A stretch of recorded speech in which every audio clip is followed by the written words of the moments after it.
Happy Sunday, everyone. Welcome to the team presentations, what it is all about. So before we get started, real quick, I always like to know, everyone had fun this weekend, hopefully learned something, made new friends? Awesome, okay. Anyone have a completely horrible time? All right, I kind of saw that, man. So, all right. Okay, so a few things. You will have 6 minutes. Given the amount of teams that we have, we're going to be kind of strict about this, right? I'm going to have this little counter here that is counting down. Of course, the person that is making the presentation is probably going to forget to look here, but I need your colleagues, team members, things like that to make sure that you get everything done in 6 minutes, because at 6 minutes, essentially, will kill your mic and whatnot. With the mic, hold it up like you're eating ice cream, not down here, because if you talk down here, it doesn't have the same effect as if it's up here. And then there are people also on the other side that are watching that TV. They obviously like to be closer to the alcohol and refreshments, so good choice of location. And so, yeah, so 6 minutes. Here you make sure you talk to the mic. Just real quick, again, I said this the other day, but I just want to make sure. This is not a startup pitch. This is more about identifying the problem that you were going for. So make sure you introduce yourself, your team, the problem you're going after for, how you solved it, and of course the judges always like to hear what challenges you had and how you overcame those challenges. There we go. Outside of that, we want to go ahead and start off and introduce our judges. So first we have Teemu, who is our seasoned judge and also the team lead for the Helsinki event. So if you ever want to go up there and visit those folks, they do an amazing one. Natalie, who also is joining us. Matthew, and of course, Ola, who's substituting in for his colleague from Molio. So these are the judges that you need to impress and wow with song, dance, or your presentations. Another thing I also say, I'm sure everyone did this, but you probably do need to show a working prototype, right, of your solution. But also I know that you all have video backup in case the live demo gods decide to visit you today, right? So please have both just in case. Outside of that, before we get started, any questions about your presentations? No, awesome, okay. When we do open it up, 4 questions though, we will only be taking questions from the judges. If anyone else has a question for a team, just feel free to have a chat with them back in the corner. So outside of that, I know you all did awesome things. The great thing about the event is since you're solving your own problem, you've already won, right? It's not really the outcome of what the judges think, but of course we will have some prizes and some winners. So with that, here's the schedule that we're going to be running through today. You do get to use your own laptop. There is this HDMI. Anybody in here using the Fruit laptop for their presentation? Everyone's on a PC. That's the coolest crowd I've ever met. Okay, awesome. So, then all I'm going to say is, so we'll go ahead and get started with a pollution solution. Of course, this is a very aggressive switch over time. So when you're taking the questions from the judges, unless the judges have a question about your presentation or ask you to go back in slides, we'll probably use that Q&A time to kind of switch over, right? So make sure you kind of like stand over here as you're answering the questions from the judges, and then we'll go ahead and just get the next team set up, and hopefully we'll keep everything semi-like clockwork. Outside of that, yeah, we, let's see, this is a pretty strong, aggressive schedule. Just to show, okay, short break. Cool, all right. And that will be 10 minutes. So with that, pollution solution, come on down.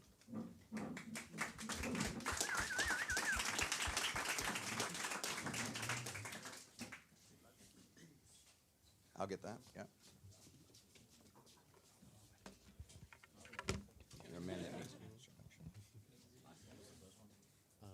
It's David.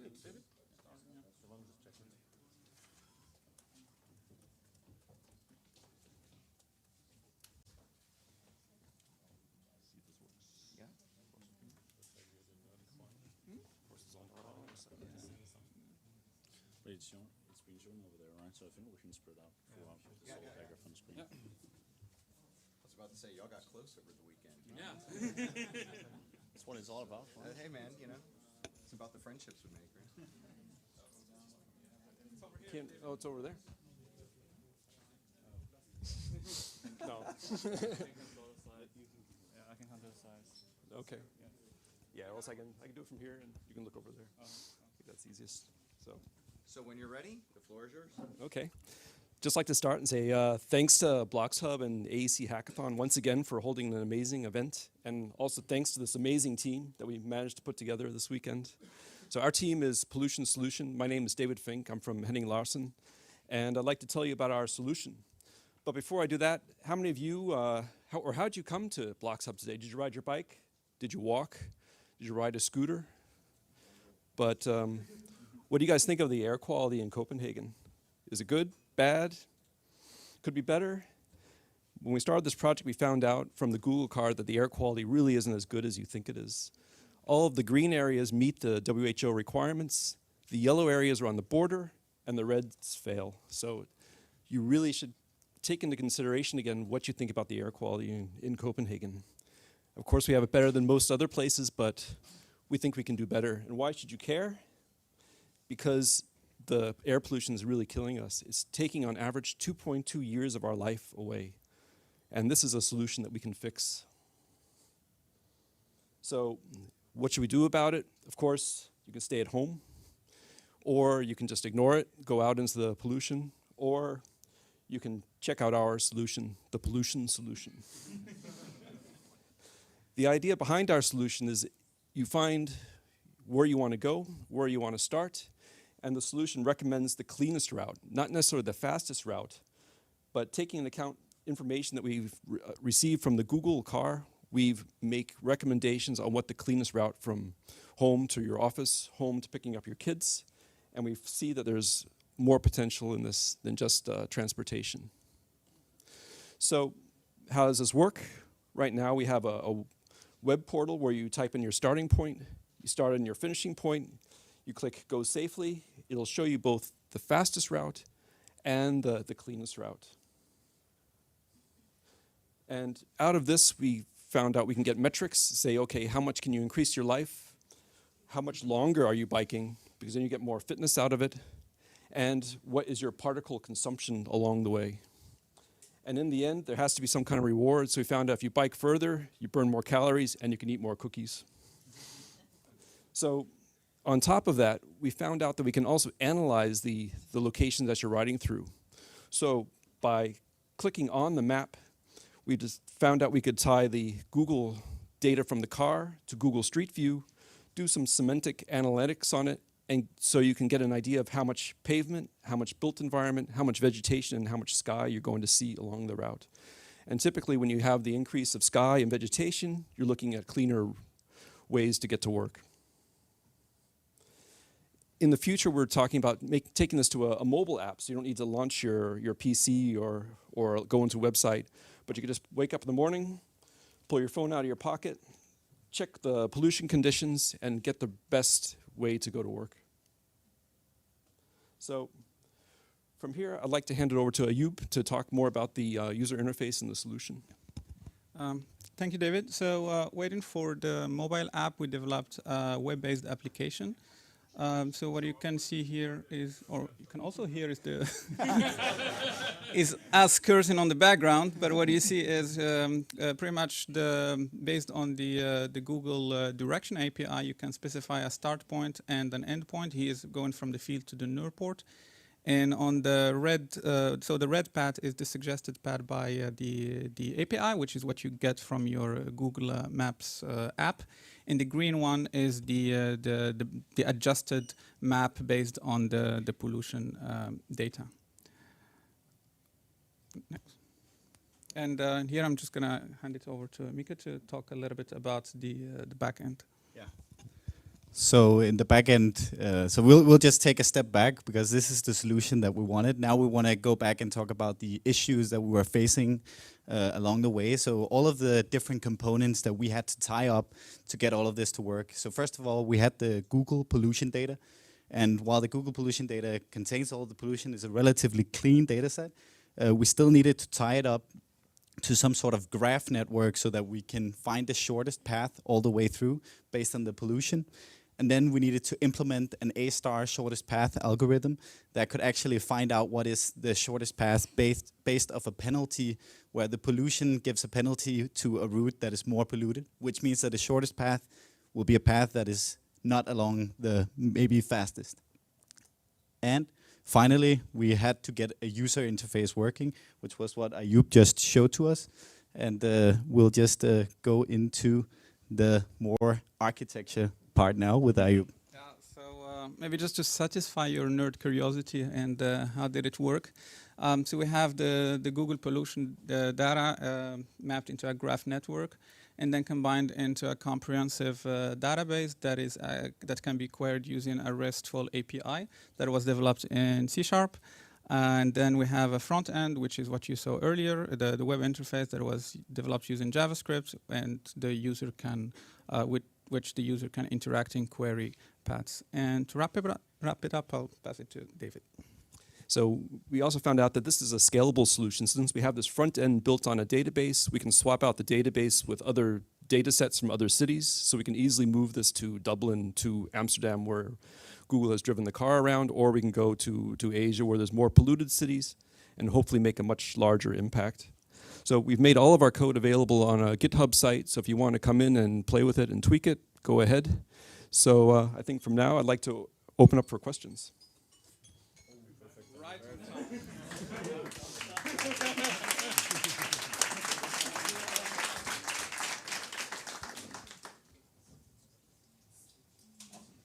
So questions from the judges, and only the judges. I can go first. All right. Impressive work. So, what was the most challenging for you guys over this weekend? I think I can answer that. At least, well, I think we had several challenging paths, but just binding everything together. So we had to figure out how to get this A-star algorithm to work with our web application. And somehow we needed to get that on an API and also just figure out how that algorithm works. So I think just tying all of those things together and then also taking the Google pollution data and then making that into a graph network in Rhino Grasshopper. That was a quite interesting challenge with a lot of crashes along the way. Mikkel can elaborate. Yeah. You can see the gray hair. Everyone's got a lot older this weekend. Really good. How often do you feel that the data needs to be refreshed to maintain accurate routing? Because obviously the Google car only travels every so often. I don't know how often Google drives around cities. I have no idea. How often do you feel the data would need to be refreshed to maintain accurate routing? That's a good question. Do you have, So for now it's a static data set, but in the future, once there is much more measurement, you would be able to actually start to predict this. And because it's just reading directly from the database, you simply just swap out the measurements. So then you will start to get a live feedback. At least that's a hope in the future. And another question, like from a business applicability point of view, like do you feel that this could be a viable app, or do you think Google are just going to come and grab it and make it a filter in their routing systems? Because it's Google. Yeah, well, it would be super nice if Google actually implemented. I mean, to be honest, we're more cared about the health and well-being of people than on earning money here. I mean, and if we were supposed to do a money idea on this, it could be, pay $1 to save 1 minute of your life. If you want the best route to save 10 minutes, then it will be, let's make a deal, $5 maybe. So, yeah. Yeah, I really love it. And I think it very much speaks to what consumers and bikers today care about. I was wondering, related to what Matthew said about the accuracy of data or the real-time aspect of data, have you thought about how the bikers themselves also could contribute to more data around air quality, how they can become, let's say, like a biking air quality network by themselves? Like Waze. Think how Waze has feedback. Yes, for example. Drivers. Yep. I mean, we're actually talking about that. It would be very nice to have it on all the public bikes around. But on all the private, it can be a bit harder because you do need all the small measurement devices. But yeah, they are actually available out there to the public, and where you can map around your city. Yeah, it's called Plume Labs, if anybody wants that. What is it called? Plume Labs. Plume Labs. Yeah, they made small sensors where you can just put it on your backpack and go around the city, and then you'll have the same data set, more or less, and it's looking into to NOx particles and that kind of thing as well. Great, thank you. They're good? Yes. Awesome. All right. Thank you.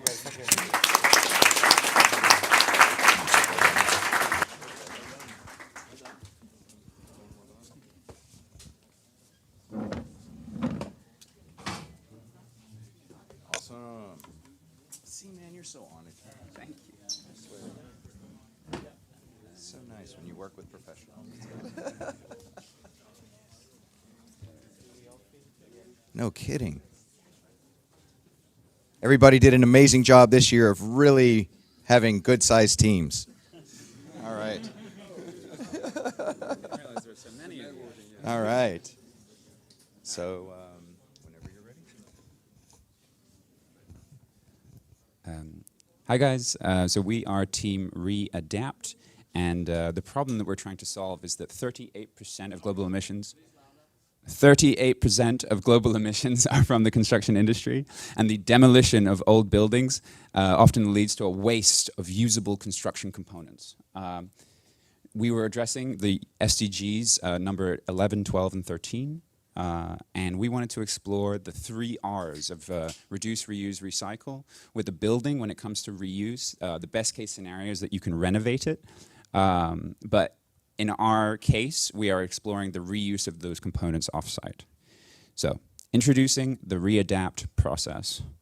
We explored over the weekend 2 scenarios. So the first is that an architect comes to us with a design model with no knowledge of our recycled building components. And we want to fit building components into their design model. We take, as an example, the BLOXHUB. Scenario 2, we work with a more bottom-up process where we adapt our building design to the components that we have, and we explore that with a parametric design, flexible parametric design model. So we take as a site for demolition the TV Boon in Copenhagen, where they made television shows in the 70s and 80s, and we create a database of this building using a process of scanning to create a point cloud, creating a BIM model, and then putting the components from that BIM model into a database.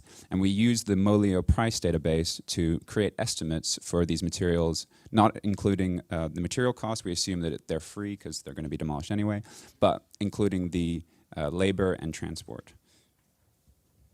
So once we have a database of materials, we explored a process of...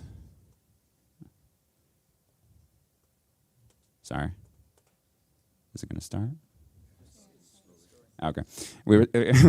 We explored like an analysis of all of our building components, and this is a dimensionality reduction of 6 dimensions to 2, looking at things like their carbon embedded emissions, the price, the material, and so on. So, taking scenario 1, the site of our new building is the BLOXHUB. We created a point cloud of the BLOXHUB yesterday, and we compared it with the BIM model that we had acquired before the hackathon to see the as-built locations of these columns. And in the scenario 1, the methodology is that we take this sacrificial Revit model of the TV Boon, we import those elements in, and we fit them in to our BLOXHUB model. So I'm going to pass over to our engineer. So in the framework of this example, we took as an example the columns, and we can see in different colors. The blue are steel columns, and the concrete ones are gray. We only took into consideration the steel columns for keeping it easy for just this quick example, and we made a comparison between the sacrificial building and BLOXHUB. We mostly have rectangular hollow profiles and eye profiles, and we compare axial force, shear force, and bending moment through the Eurocode 3. And we saw the match between the old buildings, the sacrificial building, and the new components to be replaced. This is the heights of the columns, so basically the length of the elements, the axial force, the shear force, the bending moment, and this is basically the match for all criteria, which is only 4 columns in total. 2 are there on the other side of this courtyard, and 2 are on the other side of DAC. That's of course limited by the amount of the pool of the elements that we can take from TV-Buen. Yeah, so in the future we want to have a bigger pool of elements to replace more. So what are the advantages of this kind of approach, of a site approach, reusing the elements? For sure, the cost saving. So thanks to Molio data, we saved from the cost material. We're using only 4 columns, the 2% of the total cost for the whole building. And the second advantage is in terms of LCA consumption. So steel is the most consumption material, construction material, and focusing on the stages, we are able to act on the production and the demolishing part. So basically, thanks to the readapting the components, we are able to save the 10% of the kilograms of CO2 emissions. And the second scenario that we wanted to explore was a bottom-up process of creating a design tool for architects. You can see the design tool in action here, trying to create a model with consistent floor heights using the columns available. This is the optimal building model that it created, and it uses 50% of the columns from TV-Buen and uses 99% reused columns. This is the web app of Readapt. Yes, this is going to be fast, but after all this technical work, it only makes an impact if we communicate our proposals in a meaningful way. So we built a little web app. It's available on this link if you want to catch, but basically you can come with your models and hopefully make the map and prove to a client that you are actually interested in making a change. This is the technology we used, and you can check it out, the link on GitHub. Thank you. And it's also open source, of course.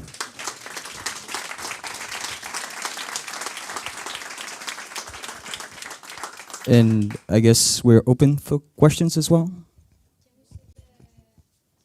Questions from the judges only, please. Okay. For the sake of time. I'm sorry.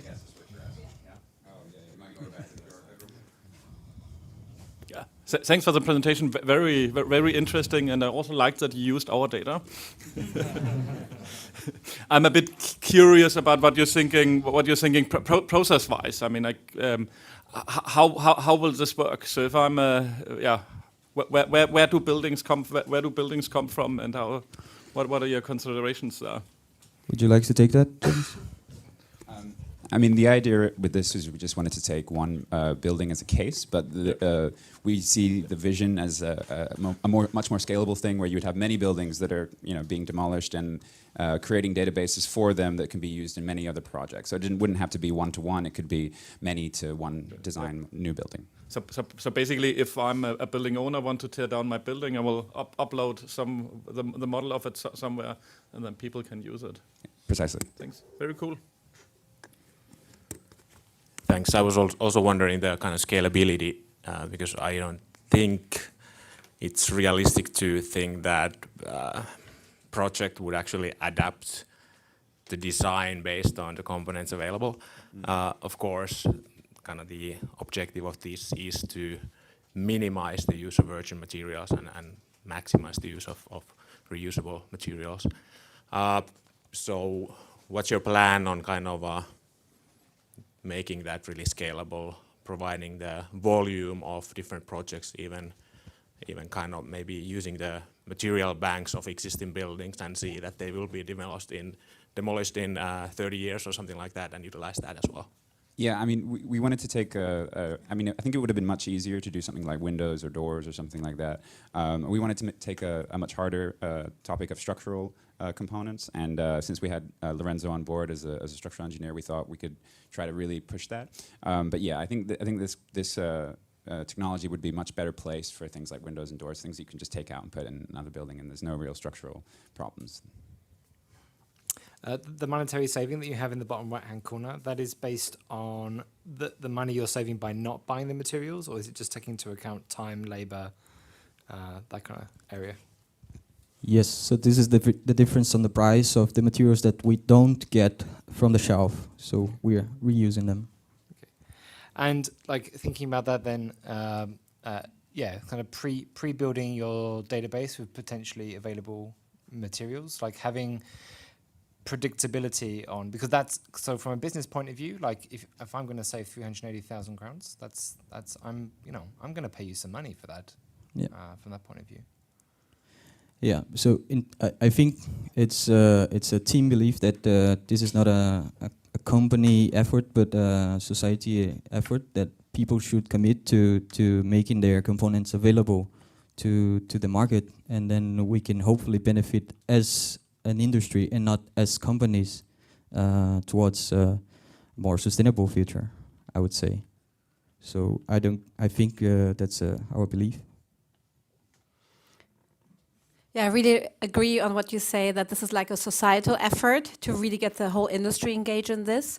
And you started your presentation talking about the industry contributing to 38% of the CO2 emissions. So imagine X years from now, what would be the percentage you could lower this overall contribution if this would be widely applied? Wow, that's...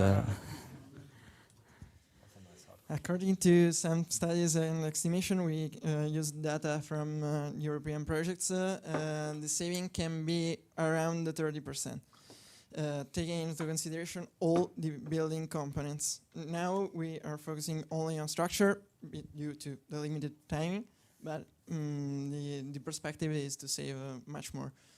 Of course, there are some doubt because the data for reusing, readapting, so the last phase of life cycle analysis is not available. So we are trying to figure out a future. Okay, but I love the yes, but I love the thinking big, like 1/3 of the 38%. That is kind of the goal you're working towards too. Great. We hope to. Yes, thank you. Thank you. Any other questions? Yeah, I have one. I think you mentioned not doing windows and doors, but if you're to do windows and doors, is there any way for you to calculate the actual life cycle of a product? Because a product as well has a life cycle and a maintainability life cycle as well. So things get more expensive the older they get to maintain them. Was that a consideration? Obviously, I know you did structure, but for other products. Yeah, for this kind of elements that are that has no real big value in terms of money, it's okay. For the windows and the external cladding, it can be much more efficient in terms of reusability, because we can expect to substitute these elements in few time, and so improving the advantage of money savings.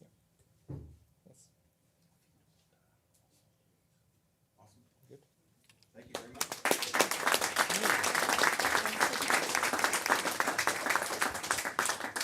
Okay. And also, when you're up here, don't forget to include what challenge categories you're going after. That will make it super helpful for the judges, I know. And all right, so up next, go ahead and get set up. I'm pulling up. I know the team will introduce themselves, so I'll keep it a mystery because I can't find the name of our next team that's up right now. So, okay. Proper pronunciation is Procyon. All right. Excellent. So, you have your 6 minutes. Man, what are you doing? Jump in. You're a part of the team. Yes. Don't be shy. We're all family at this point. Greg jumped in the river naked. Okay, hello wonderful people of AEC. I am Anton, I am tech lead of Procyon, and we are building big data prediction tools for real estate. Every day, day by day, we generate more and more data. We create new methods to capture it, organize, and store for further analysis I don't know yet. How we are able to utilize this data, and are we able at all to utilize this? Statistics shows that in the real estate and in the prop tech, we are very laggardish with that. And that's exactly business people from prop tech losing a lot of opportunities because they are unable to put into the world a lot of this data that we already have. I'm not mentioning about the capturing additional data. There are also methods from the big data. We are using the methodology of a time series projection into the future to use the historical information about previous changes in the different regions, cities, districts, streets, and buildings, even on this level, to predict the future. And currently we are looking to the most important part of this is the price, because price always driving the economy. During this hackathon, we have developed and expanded our data machine to the new horizons. Now we even have a different layers of deepness. From the previous hackathon we started to do on the building level, and now we are escalating to the levels up. Street, district, city, country. There are a lot of data that is not directly connected to the building, but is derivable out of the more major data. So this is definitely a useful thing for us, and especially for our users who could get more precise data out of us. And the second thing, even more important, since we are going to develop the artificial intelligence on basis of this data, we already started to analyze during this hackathon potential methodologies for that. And we figured out how we can improve the index that could be applied to different parameters. They are all interrelated and twisted. But thank you, AEC community, we were able to talk with different people and found a new points of view how we can build this. Very insightful and very cool. So our team actually consists of almost fully of engineers, and we have Lizzie. She is working on the business side, but sadly she was unable to get here. She has a child. She hasn't found a babysitter, so we are without her. Our story started a month ago. Before that, we've had no ideas, no startup, nothing like about. We even didn't know about property, nothing. But now, after the winning the digital construction hackathon in Tallinn, we get the fantastic opportunity to establish our startup because we've proven that this idea are interesting to the people. They want to have these solutions. They want to improve the livability and environment where they are. And that motivates us to move forward and build further stuff. With all the sleepless nights and great ideas and crazy stars in the skies where we are moving. Thank you all for that. And especially I want to say thank you to the Finnish Ministry of Environment, as well as Kira Hub, who have mentored us how we can get to the startup and how we can move the startup forward. And especially we want to say thank you to Marjut. She is an industry insider who is advising us. And definitely to the organizers and organizing team of AEC Hackathon. Guys, you are awesome, and event that you are doing, it's very, very cool. I never imagined 1 month ago that today I and my same-minded thinking people with me and we all together as a team will be here presenting this fantastical thing. Thank you all. Oh. And if you want to get in touch with us, so Leo will show the contacts. Just drop us the line if this resonates with you. We are open for any discussion. Questions from the judges?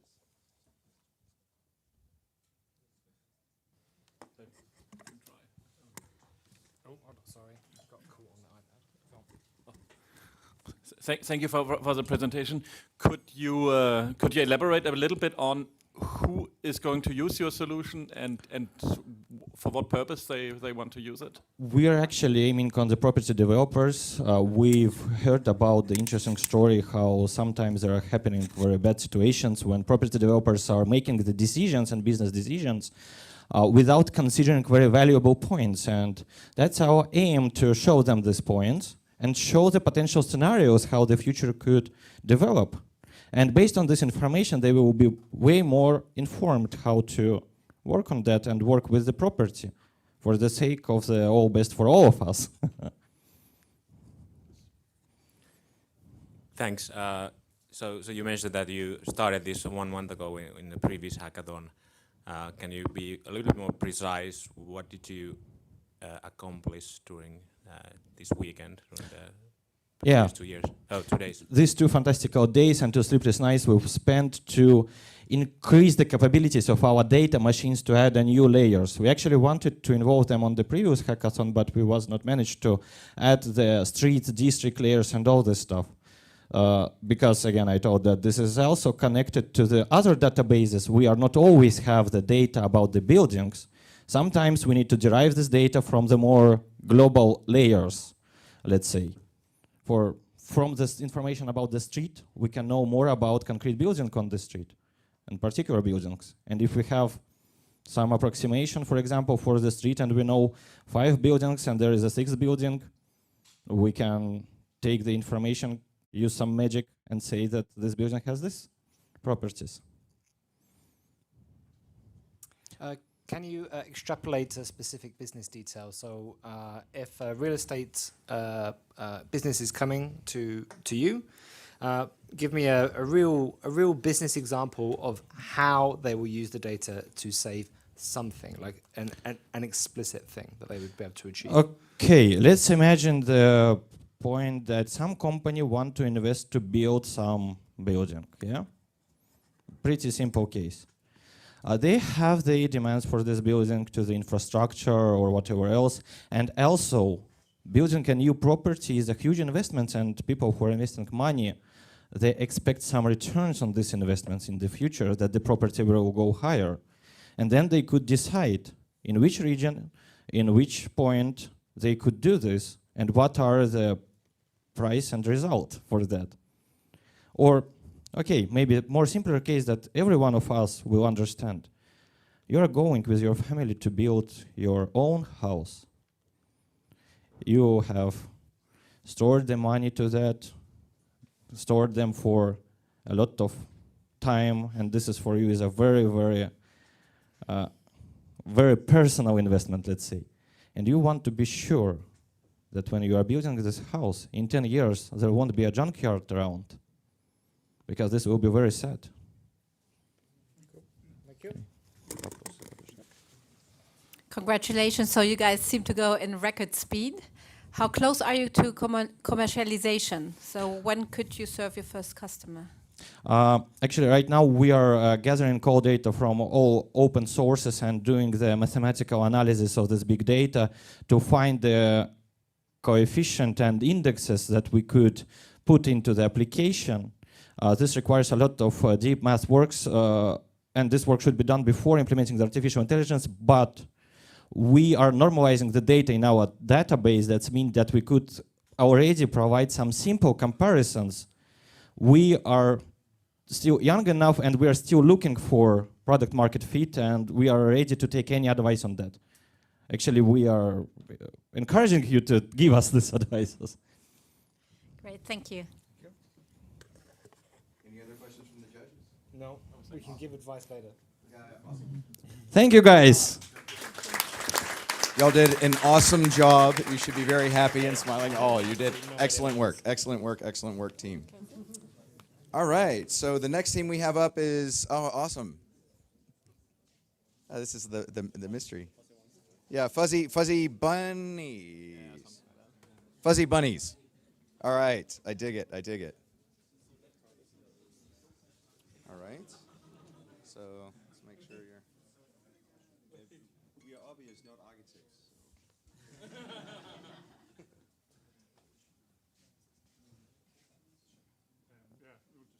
Yeah, whenever you're ready. Hello, my name is Hygge. I work as a BIM and LCA specialist. And my name is Mikkel, and I work with BIM as well. My name is Thomas, and I'm a product specialist at Azure System.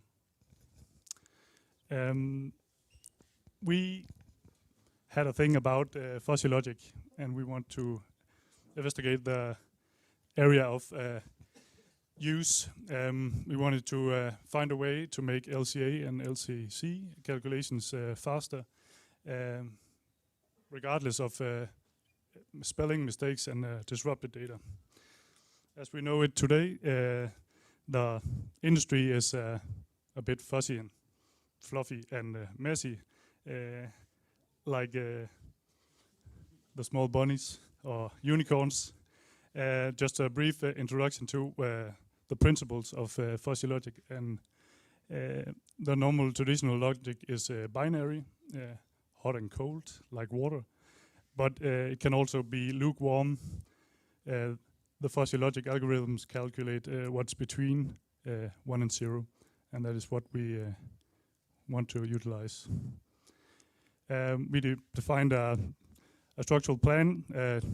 We wanted to make a Dynamo data harvester, eat cake, Dynamo-based fuzzy logic mapping, and Excel fuzzy logic mapping, make a crimps LCA database, and have fun and meet new people.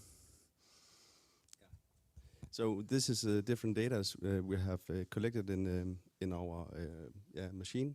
So we, as you can see in the middle, we have materials, and this is actually one of the this is the key material we have used for connecting all those different sources. So you can see LCA book, this is LCC, module price data, Azure objects, and BIM objects, and we have utilized all the different models from we had from Rumble and so on, and made a common data set based on that. What did we end up with? Yeah. So we started by, or first we needed to harvest all we needed to get as much data as we could from from different sources. So we created a data harvester to go through a directory of BIM models, of Revit models, and collect all the material data from it. So the material, all the element names and what material was connected to that. So yeah, they ended up being a little custom node that should be uploaded to the component library or the component manager in Dynamo. And then we eat some cake.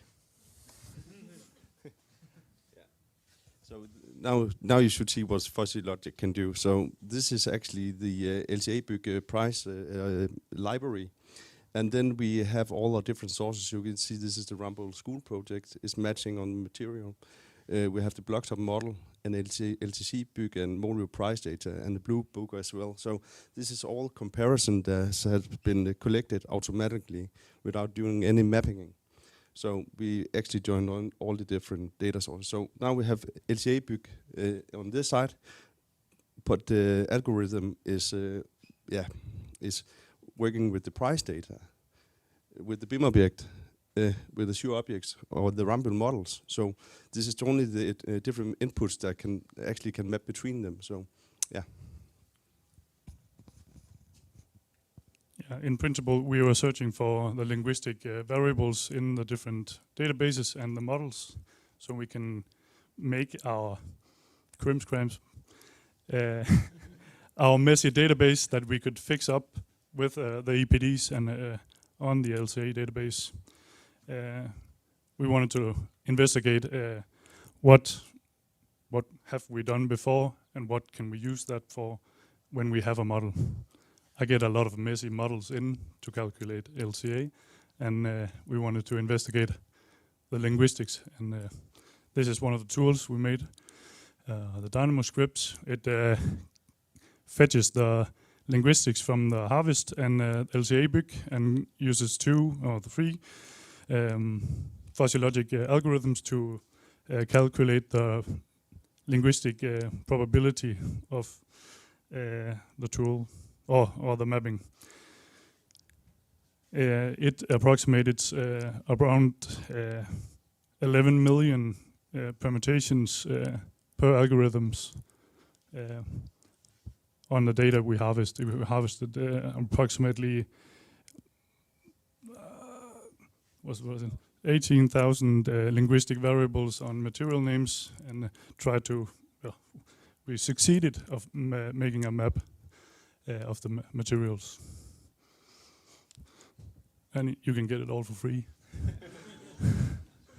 And on the fly, we said what we used. This is what we used. So into the core, you can take a shitty BIM model and you can extract 15% of the shitty BIM model and actually calculate it out of the way with all the common data we use in Denmark. So this the other way around of data dictionary or classification or anything. So yeah, so we take 15% and make good value of it.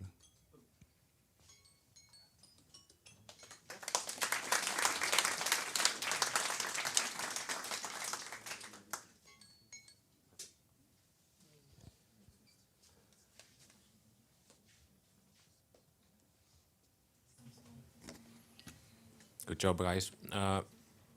So you did all of these from scratch this weekend, and it seems that you are trying to solve the actual problem that you have yourself in your own work.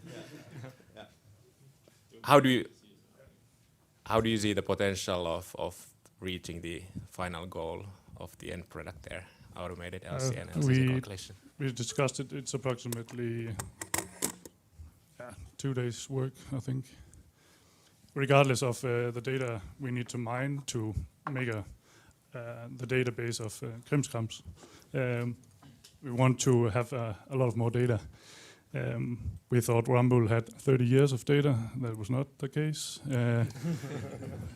And we'll harvest our own databases at home to get the linguistics set.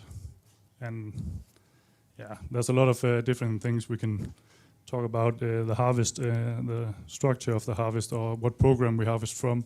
But primarily our businesses work with Revit, and that is why we focus on that. Yeah, great work. At the moment, it's quite raw. Obviously, being in a Dynamo script, and so how do you see the Dynamo is awesome. It is awesome. It is awesome. But how do you see it being packaged and being delivered potentially to people on Monday? Because there's not a lot of people that can use Dynamo. No, exactly. It would be it would be quite easy to migrate this to C#, I think, because essentially what I did was scripted in Python, a lot of the nodes, and using the Revit API. So from there to get it to C# and make a plugin for Revit or something like that, that would be quite easy. Or a standalone small application, I don't know. That would be for just for our own use. And I think Azure has something else to say. We could easily implement it at Azure, yeah. So it's quite nice, actually. Yeah. Did you want to say something? It's we still have a lot of mining to do, and we just let the computer do the algorithms similarity approximation, and there's a lot of shit that we still need to go through. But I think it's not far from operational. I think that this is what's it called, a grassroots solution for a very huge project, a very huge problem. How do you position yourself to other approaches to solve this? So there are classification systems, there's building smart data dictionary. My colleague we just need to harvest them. Yeah. We want to combine the things. We want to harvest the linguistics, and that's. So ideally, the other systems would also be part of your mapping table, or yeah, it's we want to have a. I'll just go back. As you can see here on the left side of the screen, we have the LCA names.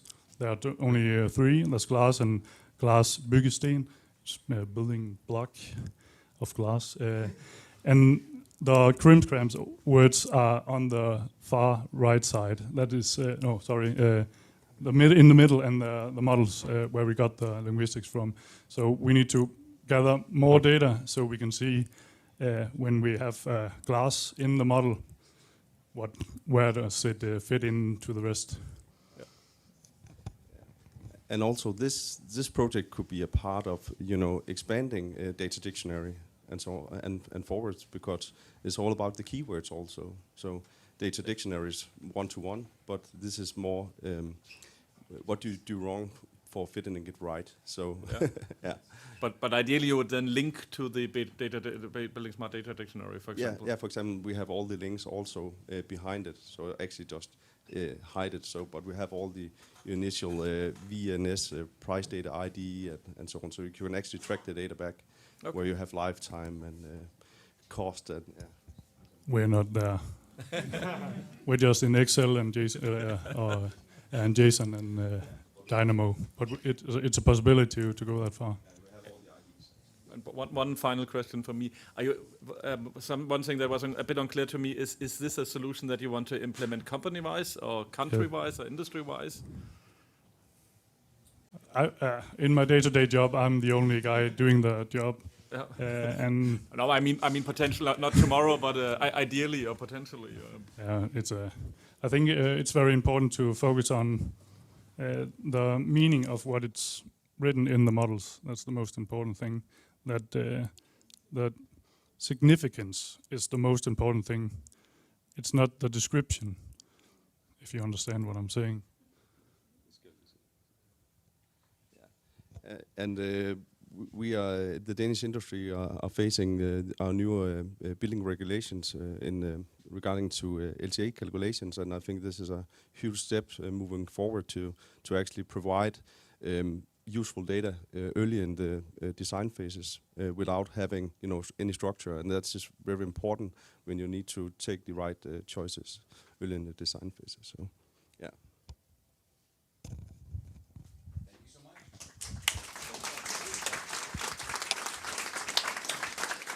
Awesome. So up next we have Team Learn Carbon, followed by Hygge.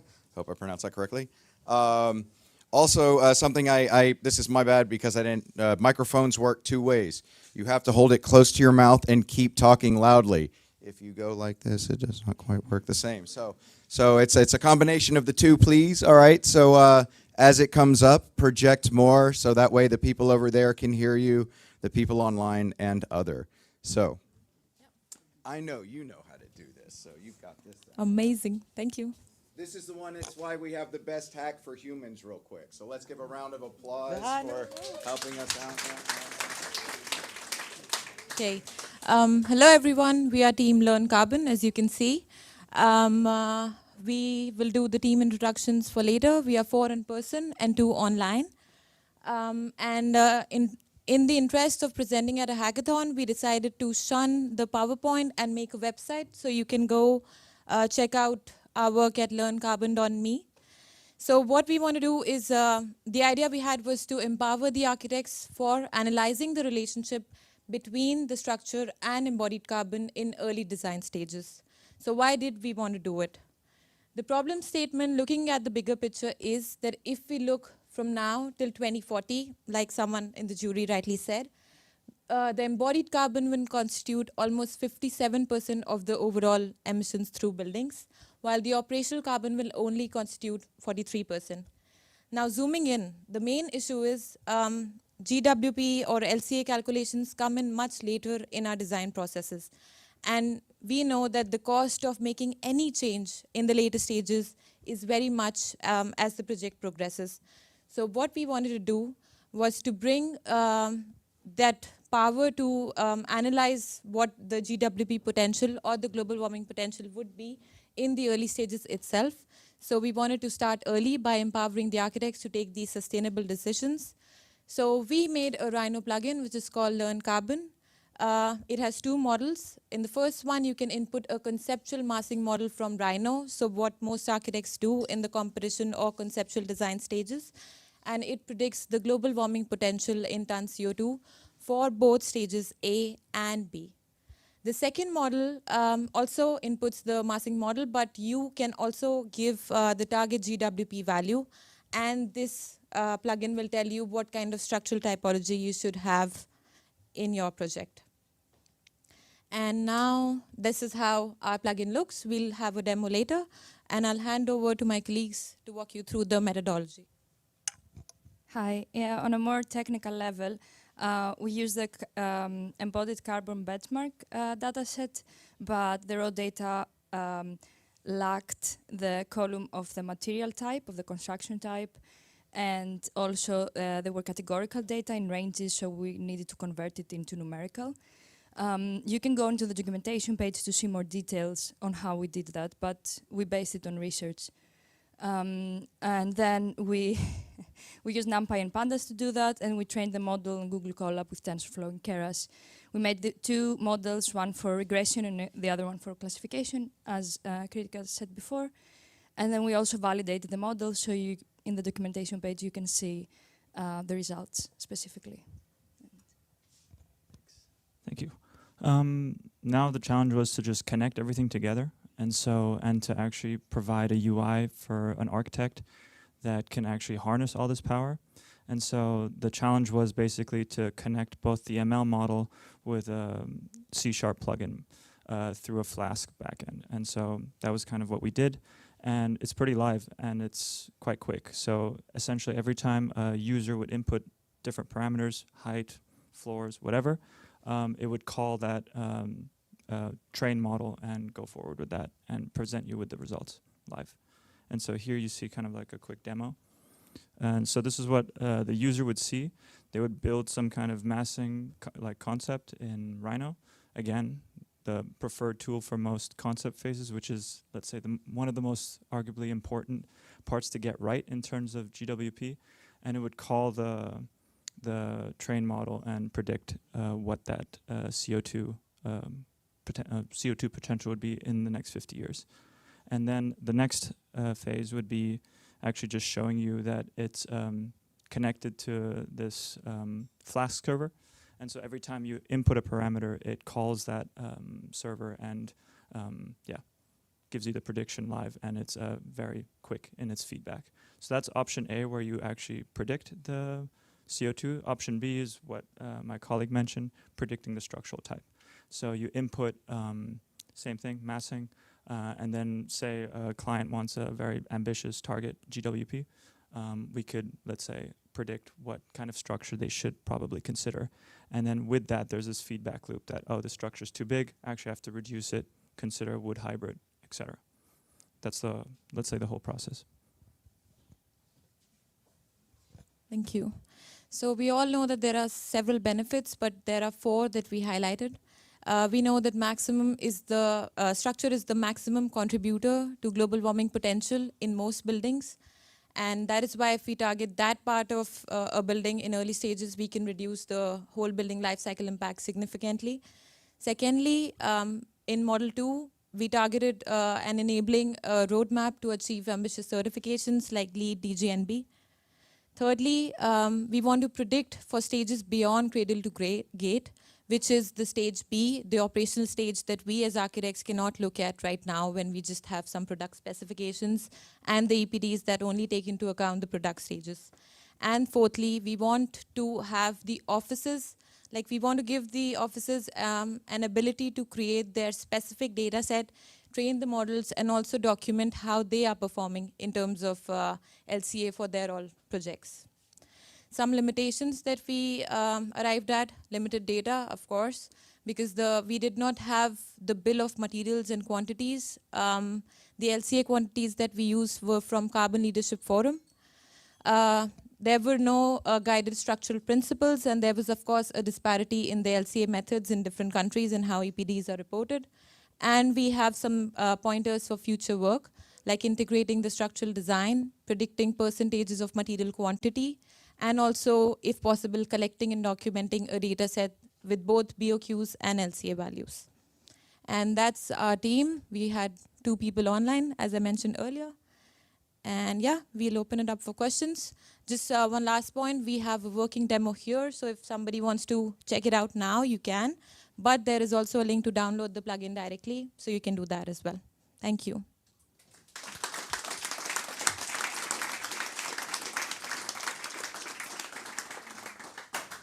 Questions from the judges? Thank you for the presentation. I love how you tackle a real live problem very early on in the planning phase, and that you also allow for let's say for modeling along the way to get like more advice. Could you talk a bit about how it's been done today in the industry? So in my work, we do this a lot, and it was actually mentioned in the previous presentation. It's quite difficult to calculate LCA. There's different norms, different countries. Actually, one of our inputs is a country, and so rather than giving that responsibility to an early stage designer, which we believe is kind of unrealistic, usually should be done by specialists, we thought to actually take existing data that has existing metrics and display that to the designer, and the designer can make their decisions based off of these real-life metrics. So we're kind of taking away the difficulty in calculation, rather just displaying. It's more of a human interface for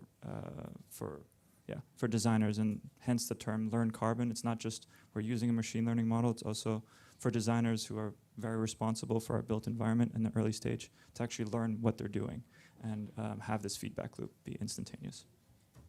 Thank you. Sorry, just to follow up on my colleague's comment. It's also like right now, we just model out some sort of a structure to make those calculations in early conceptual stages or competition stages. But that is why most architects would not know how the structure changes based on if they change the material. If you go from concrete to wood, what would be the column sizing or the span between, like space between two columns. And that is why we made a machine learning model that can predict those values, and they don't actually have to model out everything to make a calculation in the first place. Great, thank you. Thanks. One more question. How much of this did you do this weekend, and what was done before? So we based our machine learning models on, it's an acknowledgement, but on other models, but basically all work was done in this weekend. Of course, the LCA data was not collected this weekend. Yeah, we used the data set, of course, but we cleaned it also starting Friday evening. Any other questions from the judge? Actually, no. No, really, just really impressed. Yeah.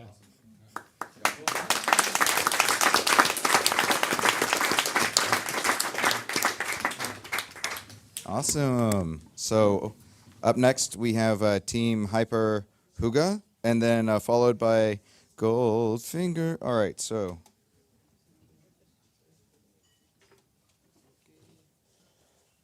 And then we will take a quick break.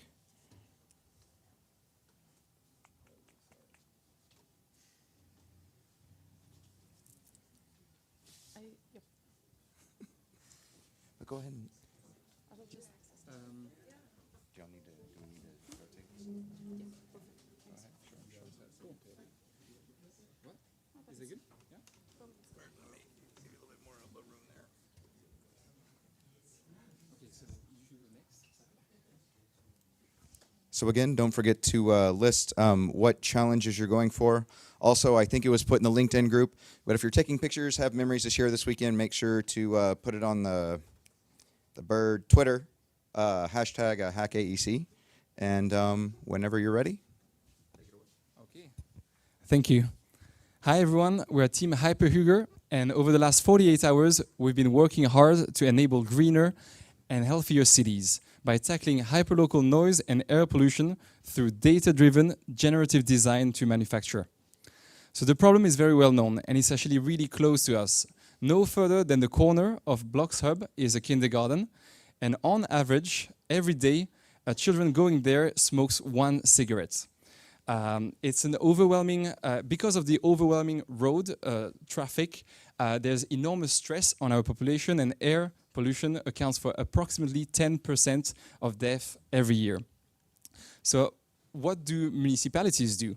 They try to actually introduce green spaces, but they are typically costly and complex to install. So on the one hand, we've got the high amount of traffic, and we cannot displace those vulnerable populations. So our solution here is to use urban data to inform the mass customization of social green spaces. The solution is divided into 3 steps. First, as a client, you would use our platform to generate a layout for a green wall. That green wall would then be segmented into various pieces, which can be refined by the user using our platform. And finally, the design goes to production through to our robot, which is printing 3D printing using recycled waste material. So let's go for a demo with Sarah. Thanks. So we started out with just OpenStreetMaps and took this amazing data set we've been provided with this weekend in terms of the hyperlocal air pollution data. So we have the ultrafine particles, the black carbon, and the NO2. And imagine now that we are the client and we want to zoom in on this plot right outside here that we're working with. So as you can see here, we have all of this data represented, and it's the map of Copenhagen that we're looking at. And basically, as we zoom in, we can start outlining the plot that we are working on. And let's see if we can get that up and running as well. There we go. So here we have it. This is the plot right there. And when we pick the plot, we get a refined analysis of the space based on a quick study of how these particles move through and diffuse through space. And we can introduce thresholds. So we have a threshold of what type of climate we want to have within this space. And we get the data points and basically then can introduce this curve that you get. So that is generated based on the data in this plot. And you can see as we introduce it, we also get this different climate on the other side of this wall. And this could then be used with more data points like noise data and other things as well. What we see generated here is the air pollution data that we've had this weekend. So if we move forward to the next step, what the user then can do with this is to start manipulating this a little bit. Perhaps there are some specific requirements on the site that you have to take into account. And we can also start to introduce activities into these walls. Say that we are at an elderly care facility, perhaps we want a bench, perhaps we want to introduce some greenery into the wall, perhaps we're at the kindergarten and we want to introduce some activities like a little bouldering wall or spots for the kids to learn about agriculture and just like growing veggies and stuff. And then finally, perhaps the very, very amazing part of this, just the one step from the design to manufacture, from digital to real life, using this technology. So we basically just have the output for the print file for the robot based on this geometry, and you can see here a simulation of the buildup of the wall. And this approach itself has been tested and verified by the guys from Hyperion. So here you have one example of a pad foundation that's been designed this way. And furthermore, we've had an amazing team this weekend. We started with 3, then grew to 6 and 9 and 11 and 12 organically all through this time. And it's just been so much fun to see how that has shaped the concept of this all throughout. And we've also had a couple of guys hard at work to make this available on a web platform as a web application using a BOM, so the Building and Habitats Object Model, a web viewer, and pushing and pulling data from a database to make that live. We had some problems with the pull request, so that's why it's not quite up there yet, but that's the next step in this that we want to take.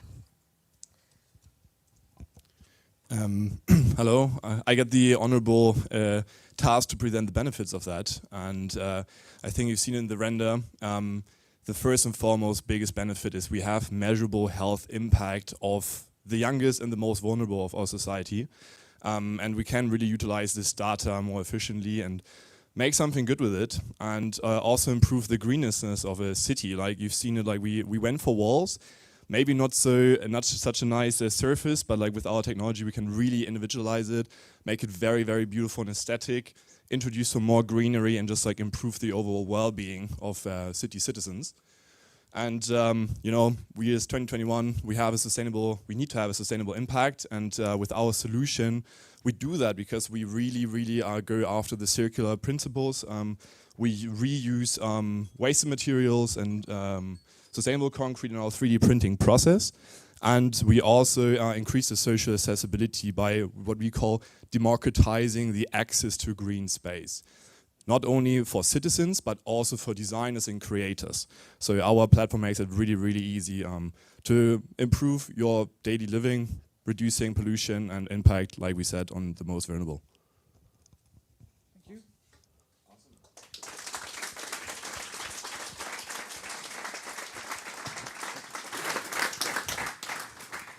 Any questions? Yep, really impressive presentation. Thank you. If I want to deploy this in my city, I live in Malmo. So if I want to deploy this in my city tomorrow, what am I purchasing from you as a business? How do I go about getting this working over in Malmo? So imagine, so you're a client, you're interested in making your city greener. You would use our platform. You would actually like design that wall, do the segment, and as soon as you press click order, we would then actually 3D print each segment of the walls, which will be then transported to your site. Very concise answer. Anybody? Yeah, I very much like the your approach from insight to action, because I think that's always what we want to see. And I learned also this weekend it's about the barrier that really helps to reduce the air pollution. Could you give like an indication of time? So if there's my friend here from Matthew from Malmö, if he orders tomorrow, how long will it take?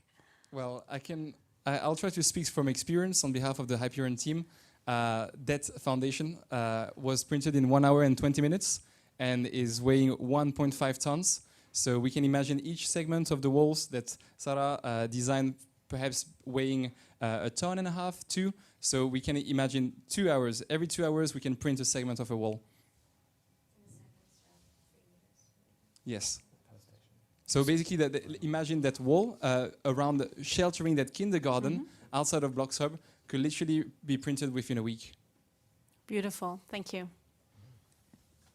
But the printing is not the hero of the story. It's the platform, it's the Grasshopper scripts, it's all the data that we also have been able to harvest thanks to the generous sponsors.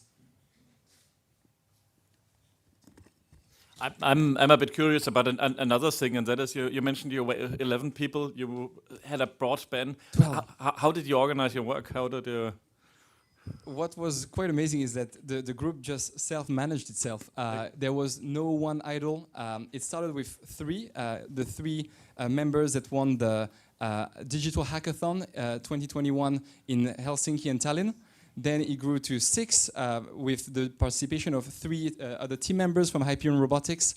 And then we had the pleasure of meeting the Ramble team, that's 9. Then I believe Dielza joined also. We had another business person, John, come like yesterday morning after going to bed at 3 on Friday night. And it just grew 12, and if everyone fitted in the team. Oh, sounds good. Thanks. Cool. Thank you all. Really nice work. All right, Goldfinger, come on down. And that's the true spirit of the hackathon. You know, people from other teams helping other teams. You people put a big smile on my face. Thank you, thank you. Of course, I look like a crazy man on the plane, but.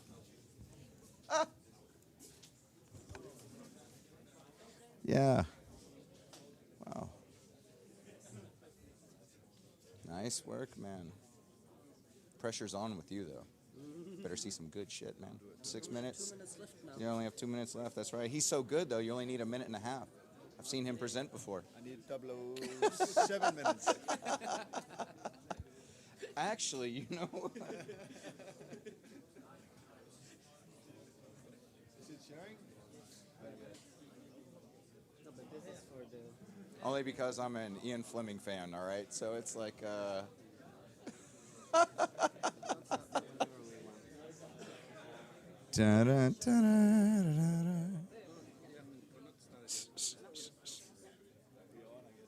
right, man. This is when you know you get the special treatment, right? That's all right. Okay. Quiet, please. Introducing Goldfinger. This is our group. We've been working with gamifying our creativity at the tip of our finger. Yes. So what were we actually doing? We started, when we arrived here, we were all really very frustrated because we had this, we all have a bunch of kids, and the frustration was that we found out that they are actually able to model much quicker than we are. Even though we are professionals, they are just playing. So we saw that we need to do something about that. So that was kind of the problem we were facing. So as professionals, we wanted to be faster than all the hobby modelers.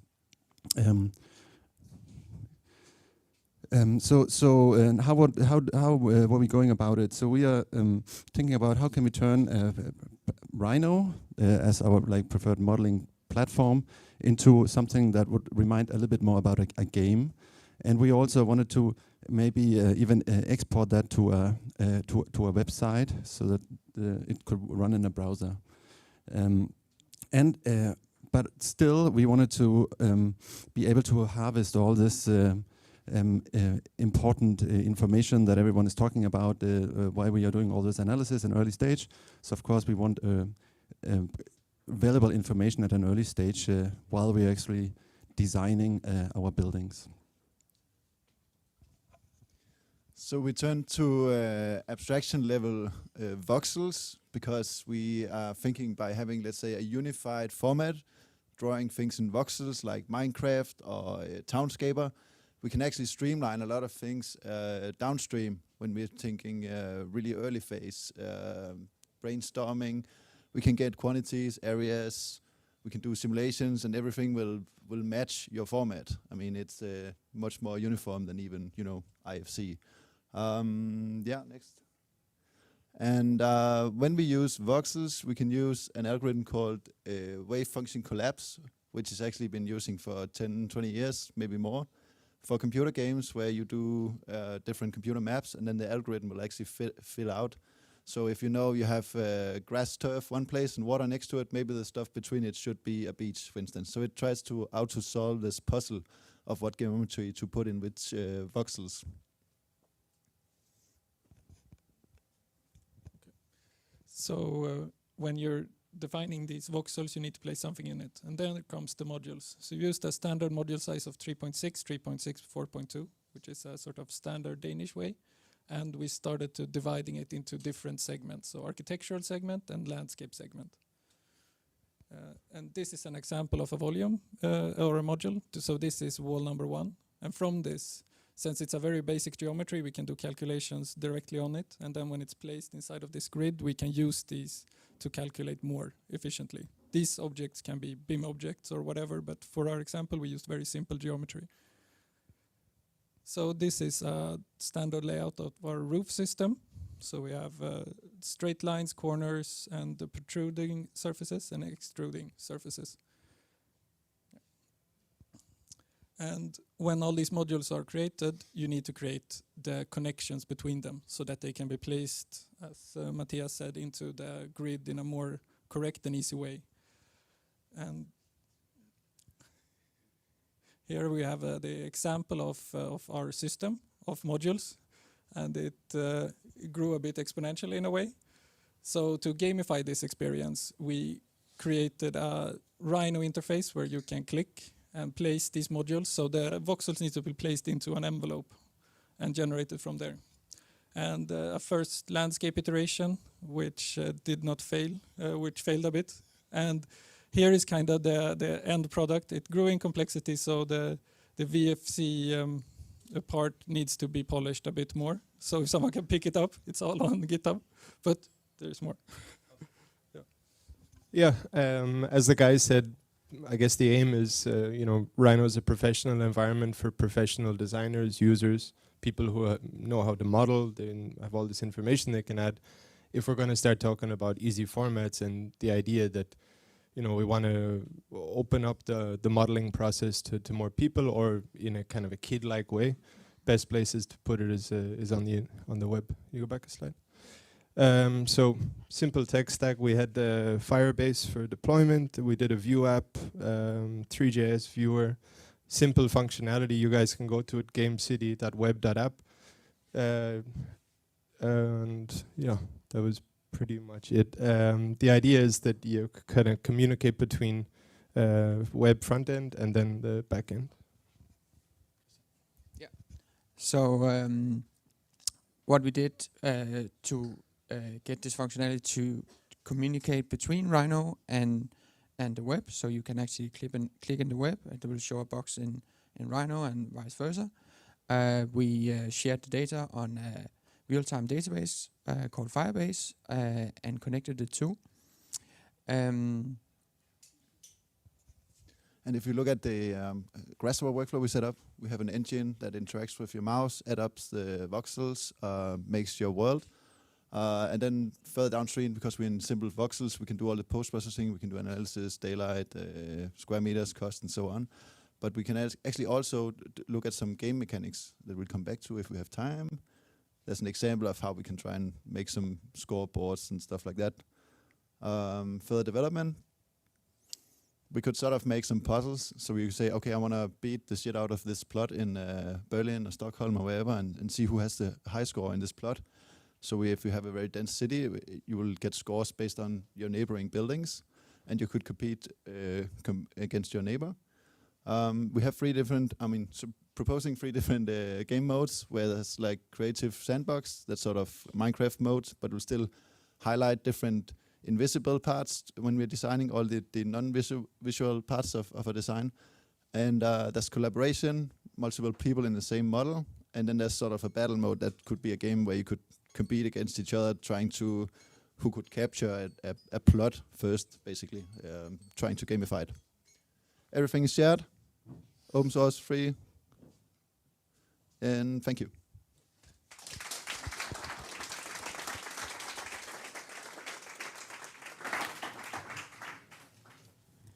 I think that says a lot about the traditional BIM softwares that we use, that our children can design faster than we can. But so I'm an architect. I'm going to go and design in this. I think it's fantastic. The game at the beginning I've played a lot on Steam, so good example to use. But my next step, so I've designed, I've used your components, I've turned the voxels into objects. How do I move into a more architectural process from this into a more traditional, slower, as you've just said, software? I mean, the start with this is to give you an idea of what your different options are and how they rank, to choose a first kind of strategy.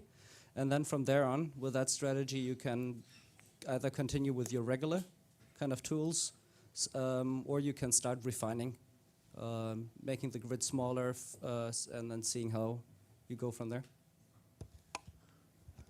My experience on competitions and moving into project startup also shows that, you know, if you have a Rhino model, for instance, you win a competition, you start up a Revit model, even though we have Rhino inside and exports and all that, people start them from scratch because you need a new grid lines, you need new precision and all that.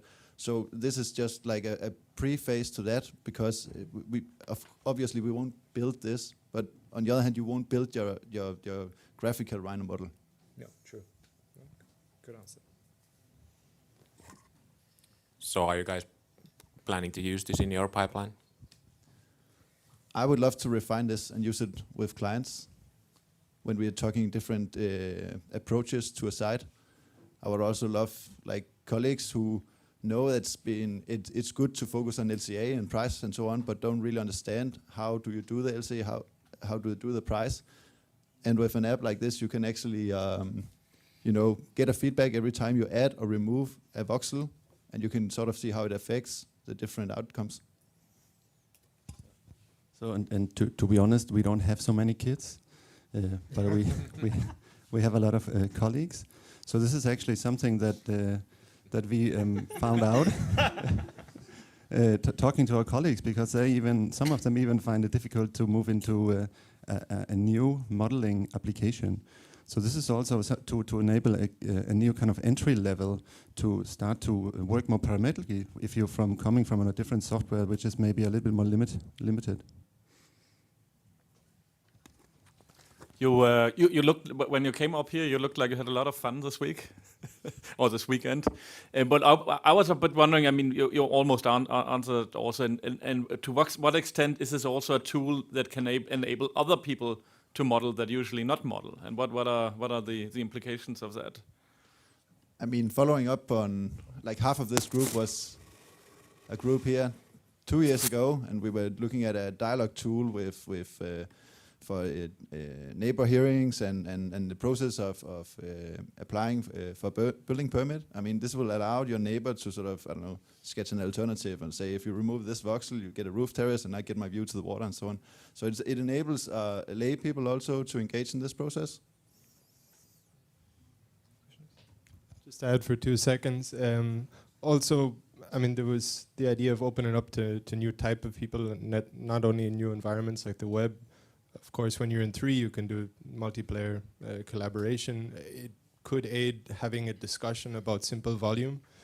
But there's also this idea that it's like, let people who want to resolve massing or sketch options, deal with big geometry, do that best. Maybe the architect can focus on units a lot more, like spatial planning, detail, materials, finish, pushing down the LCA. And at the end of the day, going with a simple interchange format. I mean, there's lots of examples out there. We used Firebase real-time database because it's in our app, it's in our stack. But of course, like Speckle, any sort of way of sharing the information, it's just trying to think of like, okay, all you have to do is swap out type 0, type 1 from your massing detailed geometry. You want to go to Rhino Inside, take it a step further, over to Revit, you can do that. So it's just to kind of approach it from this gamification perspective, where you only have the limitation of working with a voxel grid, basically. Very quickly, did I see that you'd made some kind of carbon output calculations in one of the slides that you've done? We tried prototyping it, since we have the different modules, and we can make estimations for those individual modules, and we can count them throughout the model. It's then easy to go and sum that up, and that is the same then for square meters, for surface areas, and it's just listing up all the individual modules and then summing them up based on the different attributes that we assign. It'd be fun to see Goldfinger and Learn Carbon plug in together. That'd be cool. Yeah, great, thank you.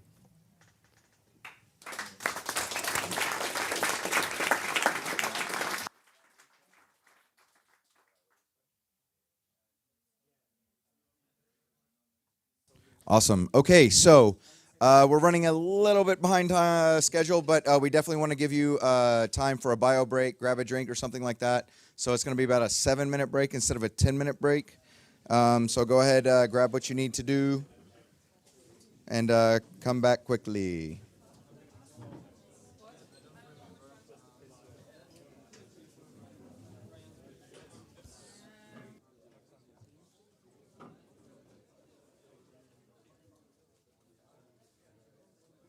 Remind us a judge.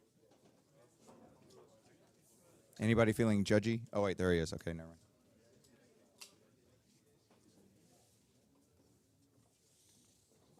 All right. That was quick, and everyone is quiet. Awesome.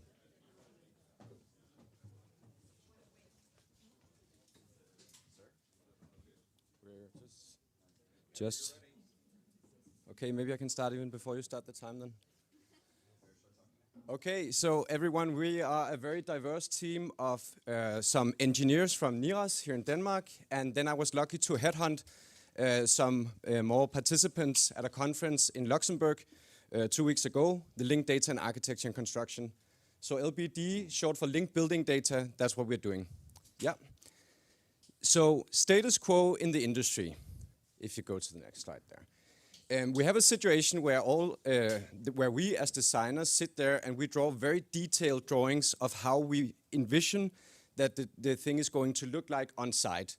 And I've been talking to a very large vendor, and they say, why do they even do that? Why do the architects draw all these columns on a wall with gypsum boards when we throw it all away anyway and use our product and replace it with that? That's just a waste of time. And you see the system they will actually go and install, if we're talking gypsum board walls, is something like that. Yeah. So what if instead we could make sure that we just as designers make sure that all the boundary conditions are set and ready, so that the products could come on site sort of like in IKEA boxes instead. Then we could reduce waste and we could have a better flow. Yeah, okay, so the demo case we set up is something like this, yeah. We have some rooms with different requirements here. We have something belonging to different fire sections.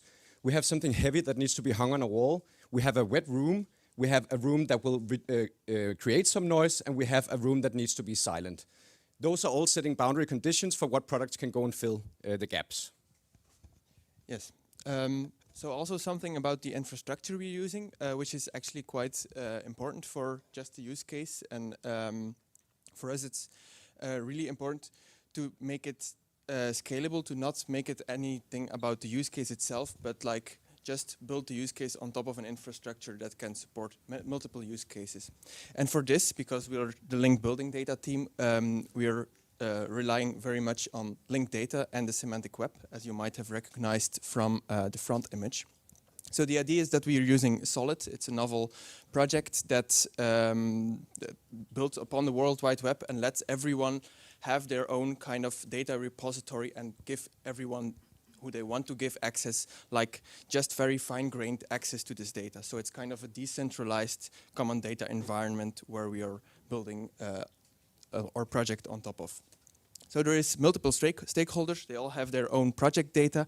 We can make some kind of virtual common data environment on top of it, which is federated, and then make applications, microservices, which circle around it, enrich the model, do reasoning, and so on. One advantage of it is also that you can have the double patchwork of multiple projects and multiple stakeholders, and you're just exposing your data to the stakeholders that want to access it. So how do we want to apply our use case of these manufacturers and connecting the manufacturers to the actual building project consortiums? We have, for example, from the perspective for the manufacturers, we need to have access to multiple projects at once, so we can like scrape these projects and see what data we've got access to and what building objects we can actually provide as a manufacturer. So these are the manufacturers. They have their own internal tool sets, which they maybe provide and maybe store in a data set that's probably a decentralized API, just a REST API you can access.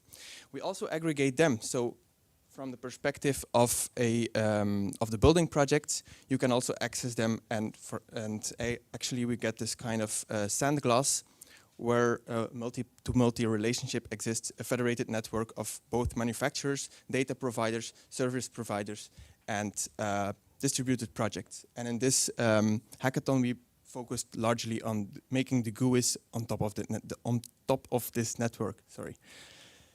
Technologies, as mentioned. Sorry, it's not working.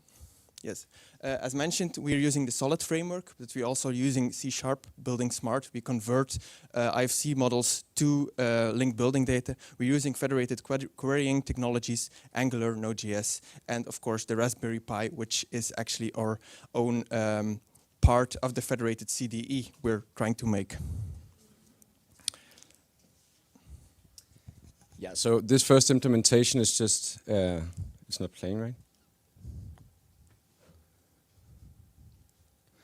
This is showing the overall federated model where you have some mechanical installations and you have some walls. Here we only have the walls that are actually going to be replaced by actual products. Here's these spaces, and you see that separate fire cell in the corner of the room. And now, which of the walls are firewalls? That's just a matter of logics and the adjacency, which is the same situation here with the two different rooms where one of them is noisy and the other one needs to be silent. Here's an example of a Rhino implementation we did for the parametric model that could feed products in. Yeah, and then we have another use case where the manufacturer can select a project and then an element, and based on that, set some minimum and maximum requirements for moisture resistant and thermal. I mean, a lot of properties, and based on that, they can find out what products they can deliver, and then they can match it with the products from the project.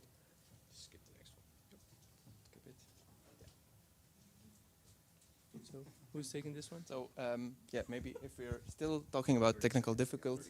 Thanks. So we're we had difficulties in like storing this solid pot on Raspberry Pi to actually provide this kind of hardware and software to any office. Querying containers, the programming, Revit to Solid was an ambition. We didn't get there. And also the Raspberry Pi was difficult to configure within this network. So we have a lot of use cases on top of the framework. Yeah, the idea is that we support multiple, but for now we focused on this one.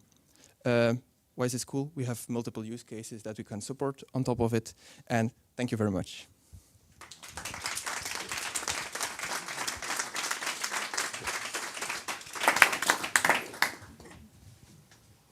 Questions? Yeah. So, yes, thank you. Very interesting presentation. Very interesting potential in this. Yeah, how does this scale? And here I'm thinking actually scaling two ways, if that is a word. I mean, one scaling is towards the architectural industry or the engineering industry, but I guess also towards the manufacturer industry, because I guess you need a lot of data into it for it to be applicable. You want to answer? We've had several discussions, and that's maybe where we spent the most time during this weekend. But I think the main thing here is to make your data discoverable.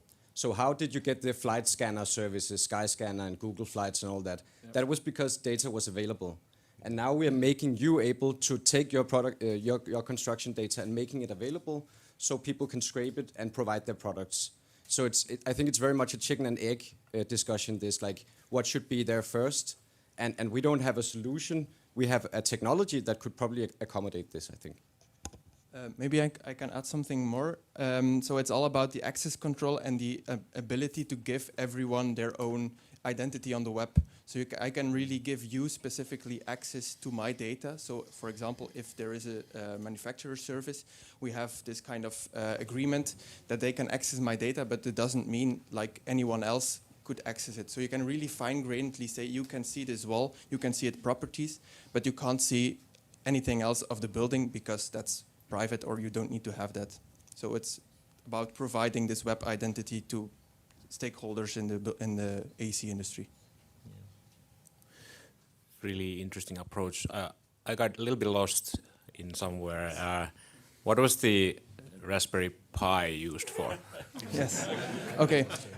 So the idea is that the Raspberry Pi is actually is the symbol for this kind of federated network, I guess. So every stakeholder in the project, let's say there is an architecture office, an engineering office, they could host their data themselves.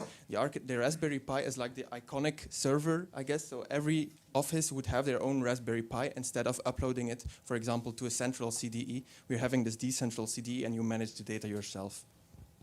And also, it doesn't really need a lot of power because a lot of the effort is put on the client. That's also where we were struggling with the 3D viewers you saw. Everything is actually combined at client side. So we needed to work with all this as streams and stuff. But yeah, the idea is that you have one of these and you put it in the office. And we're running the Solid community server, which is completely open source. And we just fitted it to the construction industry. Okay. That's an overall project we're trying to accomplish. And we did some steps this weekend.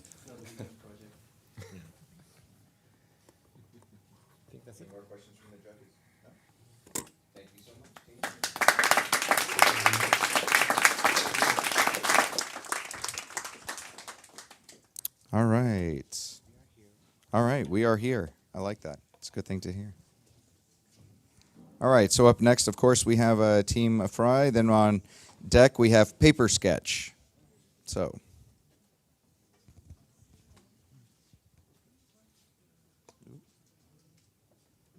I'm the one that's behind. I apologize, gentlemen. Hold on. Yes.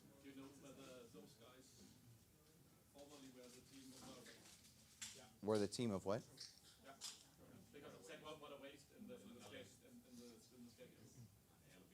Oh, okay, then my schedule is wrong. Yeah, no worries. Okay. Yeah. The team that was just up here was LBD Hackers, correct? Yes, okay. Yes, awesome. All right. We're hacking a schedule. All right, so. All right. When you're ready. Hello. this looks scarier than I imagined, but yeah. Yeah. Okay. So, okay. We are Team AFRY. That represents the name of a company, and we don't have any other funny names. But these are team members. The first three are here. We belong to infrastructure department of our company, and we were joined with Azita. She's from Bramble over there, and Keval, who joined us online. So what's the problem we are tackling? So in the infrastructure industry, most of the spans or lengths are like similar to what we want to build. So if the client or the government comes to us and says that they want to do some kind of a bridge, generally the manager comes to us and says, go do find 50 years of data, and there will be something similar. And then we are the ones who just scratch our heads and just go through these pictures. They're basically not even CAD files. So we go through it and then try to find something similar project. So why does the manager wants us to do that? Because most of these looks like these. The spans are the same, and the designs which were done by the company before were the most economical match for the value. So when we make the new projects or the new tenders, we want the deviation to be more or less very close to what we had done before. That's the reason we go back in the history. So what's the big picture we are trying to target?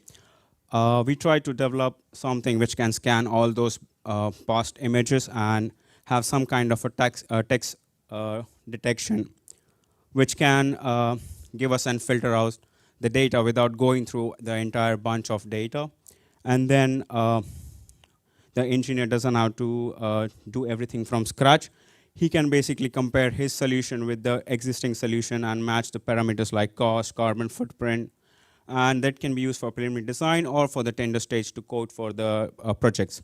And how do we scale it up? So once this is designed, we have to make an optimized design so we can have a machine training algorithm which will basically take those data and give you the most optimized length to width ratio, and also probably the reinforcement which will actually go there. So the engineer would be not jobless, but less task for him. Okay, so what we did this weekend is that we found some data from the Finnish transport agency, which was old, and then have a text detection. And the word siltapitos is like the lens, so that was the keyword which we used to track the drawings out from there, and use a filtering system to for the user that if he wants something which is like 56 meters to 60 meters, he can get those specific projects out from the database. So the resources which we use are here. Basically, majorly we used Tesseract and a database from the agency. So basically, we all are non-coders. So first we started to take Tesseract and do it on one picture, which was a success at 4 o'clock on Friday, and that's when all of us went to sleep. And then when we were able to do it with one picture, we went there and then did a database for 10 pictures, 20 pictures, and that's when we got it working. And then when we had the detection of the images that they have this word or they have this keyword, then we tried to filter it based on the length criteria. So if you see at the end, there are like two projects, Project 4 and Project 7, which fit our length criteria, so that's the output it gives. Okay, to make it simple for the end user or the engineers who don't want to access the code, so this is the user interface where they basically put in the span they want, the type of the bridge, loading type, and the material type, and boom. Wait for the boom. Now, boom. So, yeah, so it gives you like Project 7 and Project 4, and then it matches your criteria. Okay, so why didn't we sleep this weekend? So these are the problems. Most companies, like specific companies, had a specific nomenclature, but when we tried to put in other companies' data, we had to search for a nomenclature or a keyword which was more general, so it took a lot of time to figure it out. As and when we went behind the time history, like 10 years, 20 years, 50 years, the drawings were more like handwritten, so kind of we gave up on the OCR, but we need like more time to figure that out. and we ran out of time to integrate those nice looking boom and the code which we did before. So yeah. Okay, so how do we take this one notch ahead? So we try to integrate something here which we made today and create some kind of output mechanism which will give us CAD format drawings from those 50-year-old photographs, which can be used to make analysis models and also make them ready for like something in future which are similar projects. And thank you very much, Christian, Ayub. I don't know where you guys are. Hi. Thank you very much for helping us with the code. We were stuck in the for loop forever if you were not guys helping us. Thank you, and open for questions. Okay, 10 seconds pending.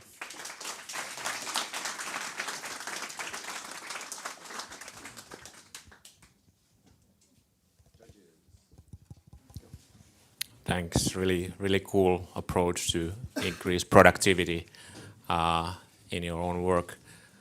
I see that you used a register from Finland with a lot of Finnish handwritten text.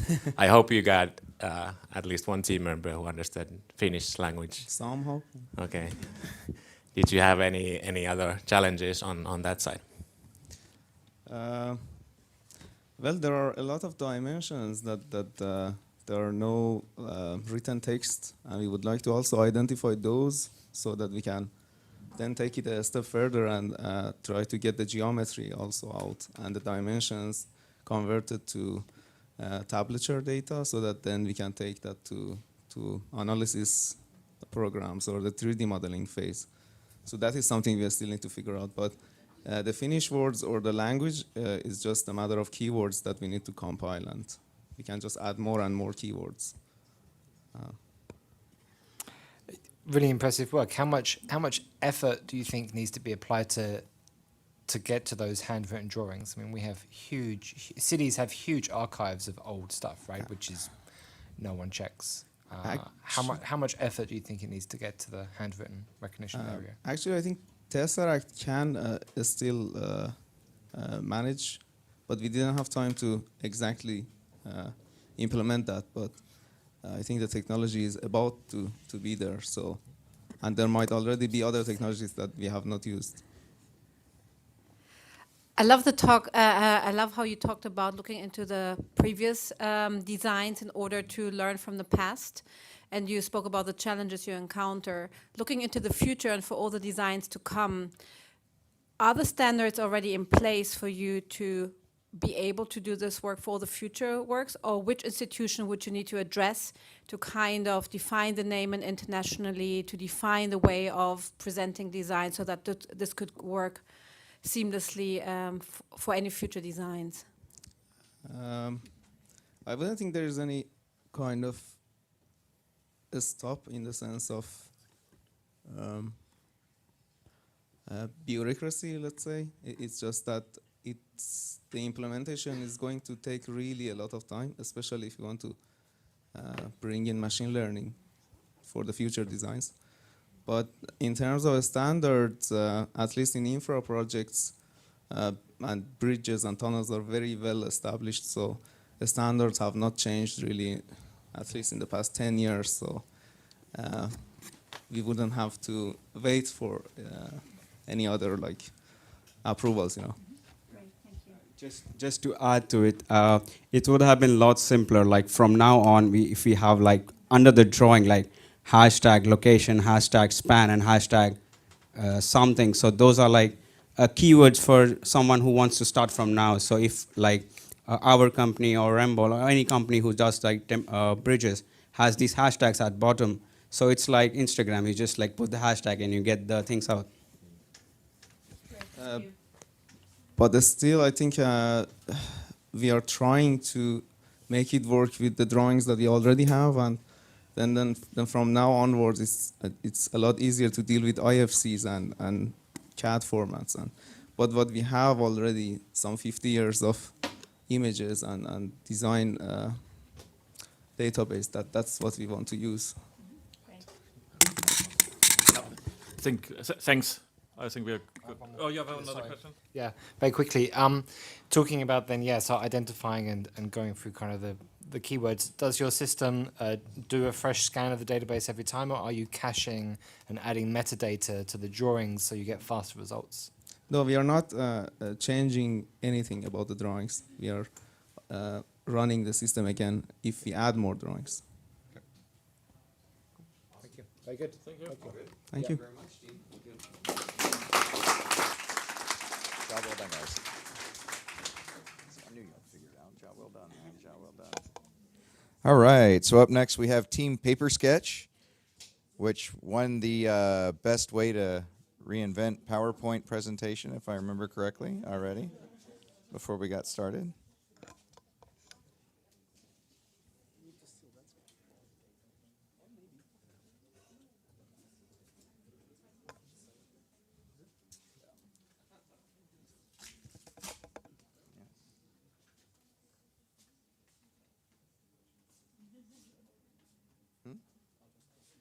Sure.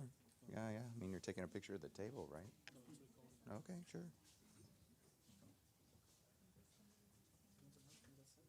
And up on deck next after Paper Sketch, we have Google Air Quality and then Domovoy. So we're almost there. All right, just as you're gonna set up. We are Paper Sketch. This is Piotr. This is Mercedes, and this is Mohammed, and I'm Thomas. And we have been working really hard with things that we don't know anything about, namely computer vision. And we're just going to start with a small demonstration where we want to make a role play with one of the problems that we can solve with this. Hi, I'm a house owner and I would like to remove a wall in my house. How could we solve that? That's not a problem. I can draw the solution for you. So we'll place a beam instead. Okay, and what does it look like?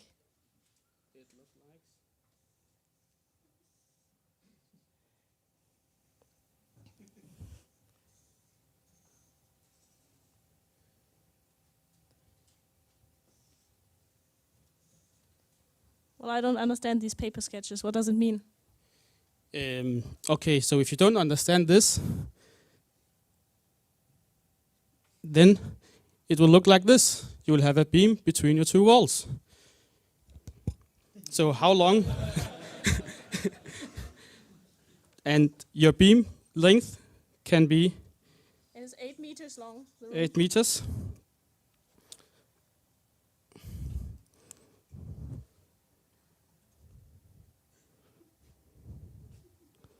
Ta-da!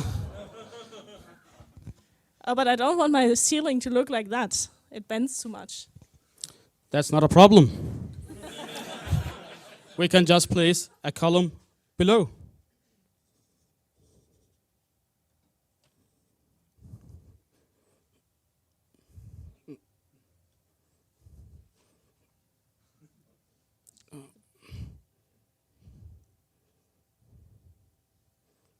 And then it would look like this.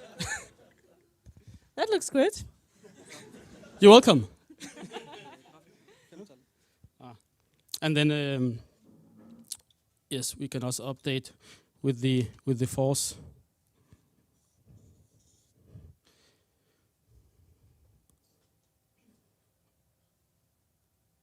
Ta-da!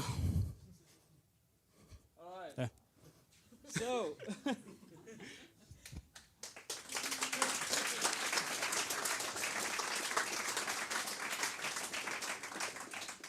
So 10% of the times, it works every time. But it only works when you have green color, really great lighting, and only works if you draw the numbers in blue color, and if you only draw 8 below the structure and 5 above. But otherwise, it works like all kind of structures. So the things we are trying to solve here is that we are working in a time where we want to create the best solutions, but we also have really short deadlines. So we need tools where we can come from rough draft of the problem to a solution our clients understand. We're also trying to make advanced calculation more accessible for people without knowledge of advanced programs.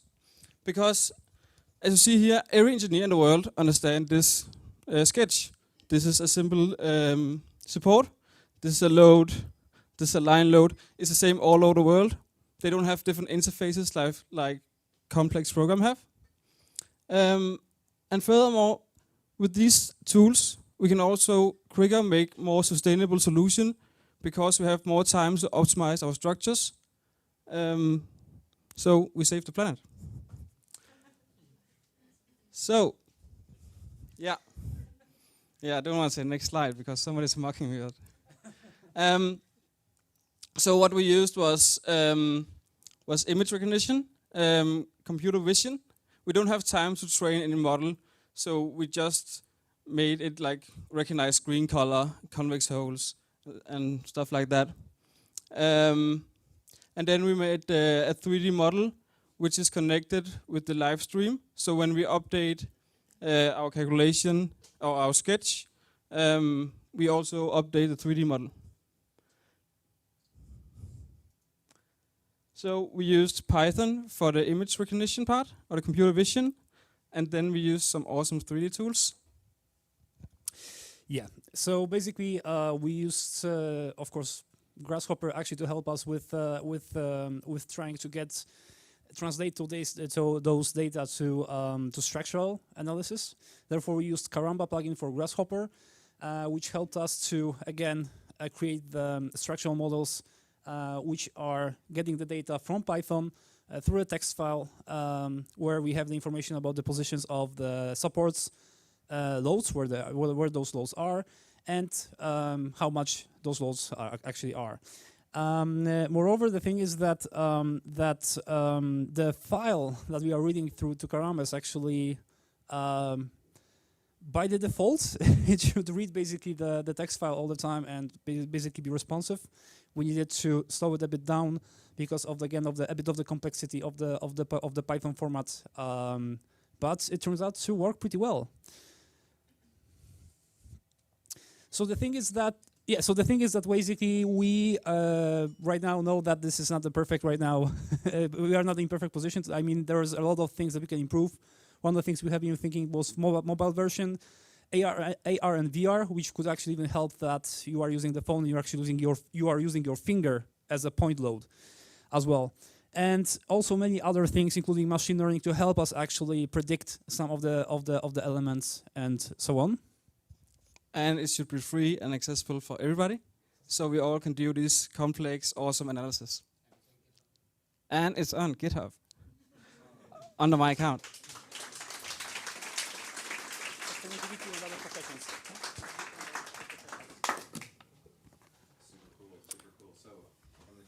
Hello, my name is Matthew, and I'm doing up my house, and I need to knock down a wall. How long is your wall? 8 meters? It's 8 meters, and the load is 5. Hey. And the drawing is green. The output that your system gives me, can I take that beam and go and buy it in Bauhaus, like tomorrow? Like, is it an accurate, like dead on accurate? I can take that data and just go and buy it in the shop. So what we did was that we set a requirement for the deformation, which is normally controlling like housing stuff. And we optimized the beam to have that exact deformation. And I think this is H beam we are looking at, and this is a shelf. Because we are using Karamba, and in Karamba you have the standard catalogs, so you will always have the available product on the market. Oh, maybe I need to move it up here. So this is the Karamba plugin that we have used, and then we are only using standard products. Oh, so this one. Cool. And then my next question, so from a business perspective, I'm a DIYer. I'm not going to have the setup that you have just now. How hard do you think it would be to put this on this process onto like a mobile device? Because as a DIYer, that's what I have in my home. Yeah, so we obviously need some better people for engineering the computer vision part. None of us have experience with it before. So I have no idea how hard it would be. That's fine. But I guess with some machine learning, you can recognize the straight lines and the numbers. You can also like write the length is equal to 8. Just an example. Yeah. They already do it with. I used a wallpaper app where I measured my wall. It told me how many rolls of wallpaper I needed. So yeah, it's already possible with the AR stuff. Cool. You want to but I just the important part here for me at least is that it's free for all to use. So we make these complex analysis more available, also to non-tech people. Yes, I talked to you early Saturday morning, and you had this big vision and this big idea, and you said, and you just said to me, now we just need to find somebody who knows about computer vision and picture recognition. How did you actually come so far? Did you watch a lot of YouTube videos, or what did you do? No, so we worked really hard until 8, and then Mohammed said, what about if we just make it green? Yeah. And I Googled how to detect colors, yeah. And then a boilerplate code came up, and I could just move some parts from my code, and that's how we did it. And then we also had a part where we want to recognize with TensorFlow the numbers. Yeah. It didn't work. So just to illustrate, some numbers work. 8 and 5. All right. But yeah, it was fun. It was really fun. Awesome hack mentality. Just to make it clear, so you built everything from scratch this weekend? Yeah. Right. Awesome. Thanks. Any other questions? No? Thank you very much. Thank you.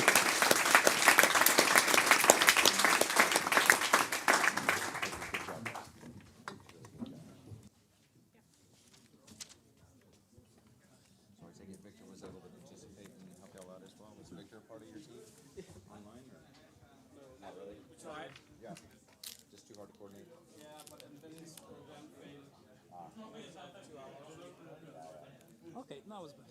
Good deal. Thank you. Thank you. All right. So up next we have Google Air Quality, followed by our last presentation, Domovoy.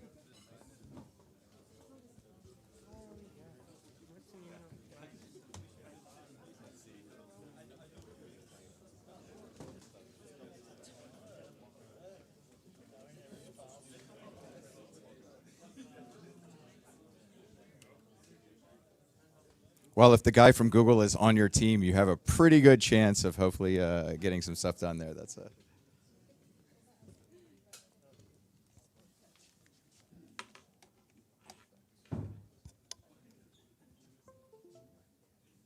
Okay, so whenever you are ready.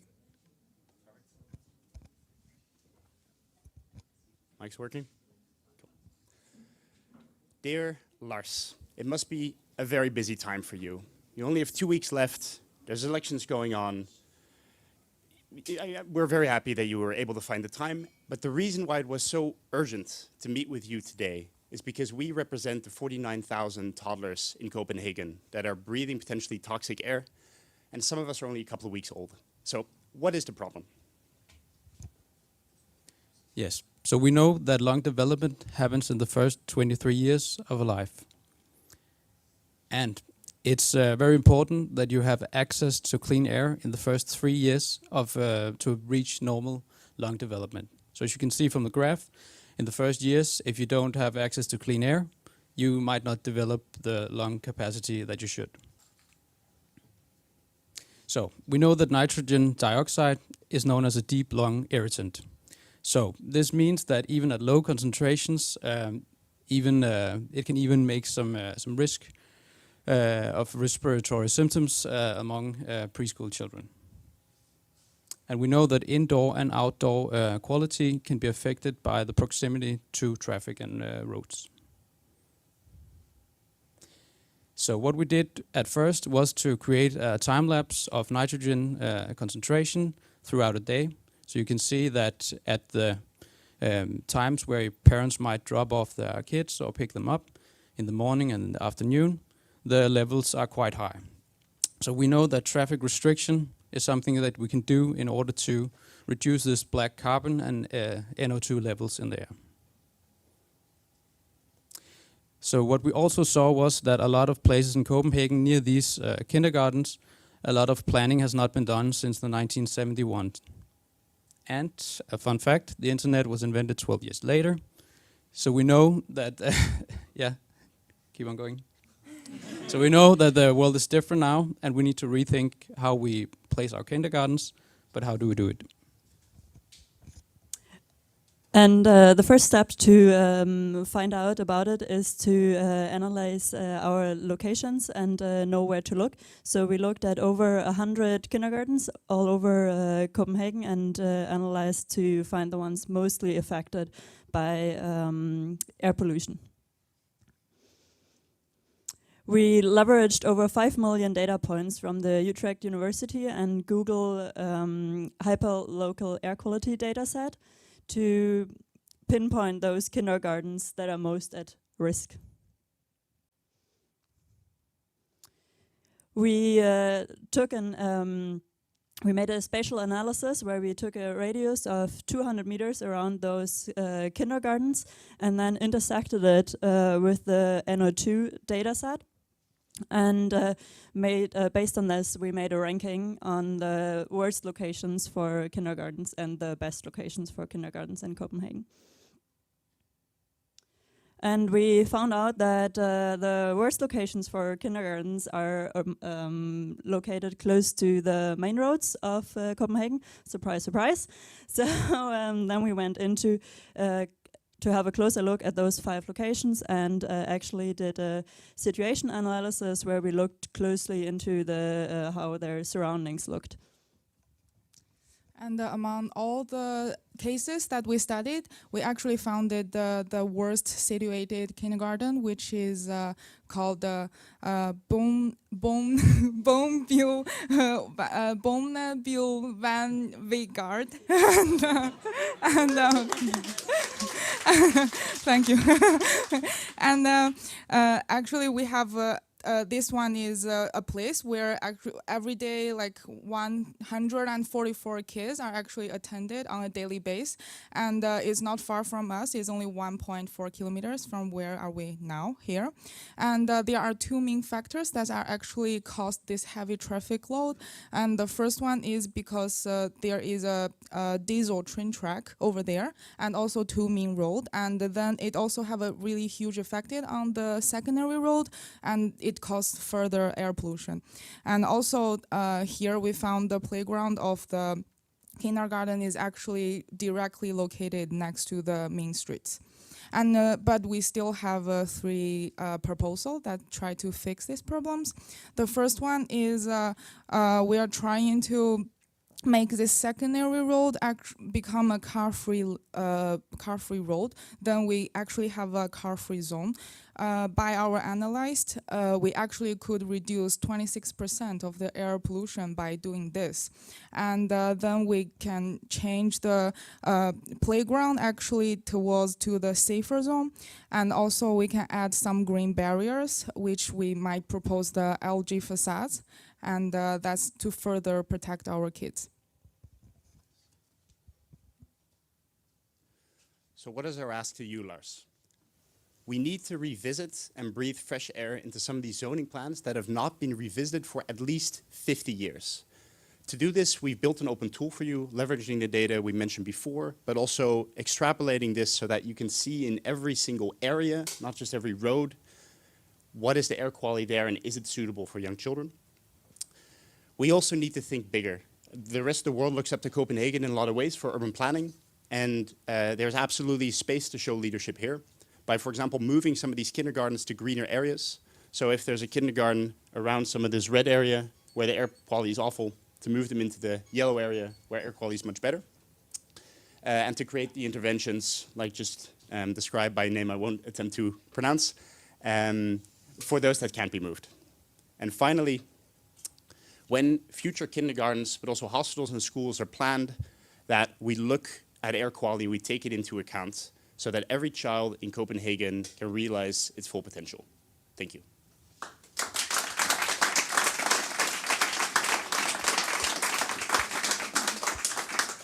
Super awesome. All right. Questions from the judges?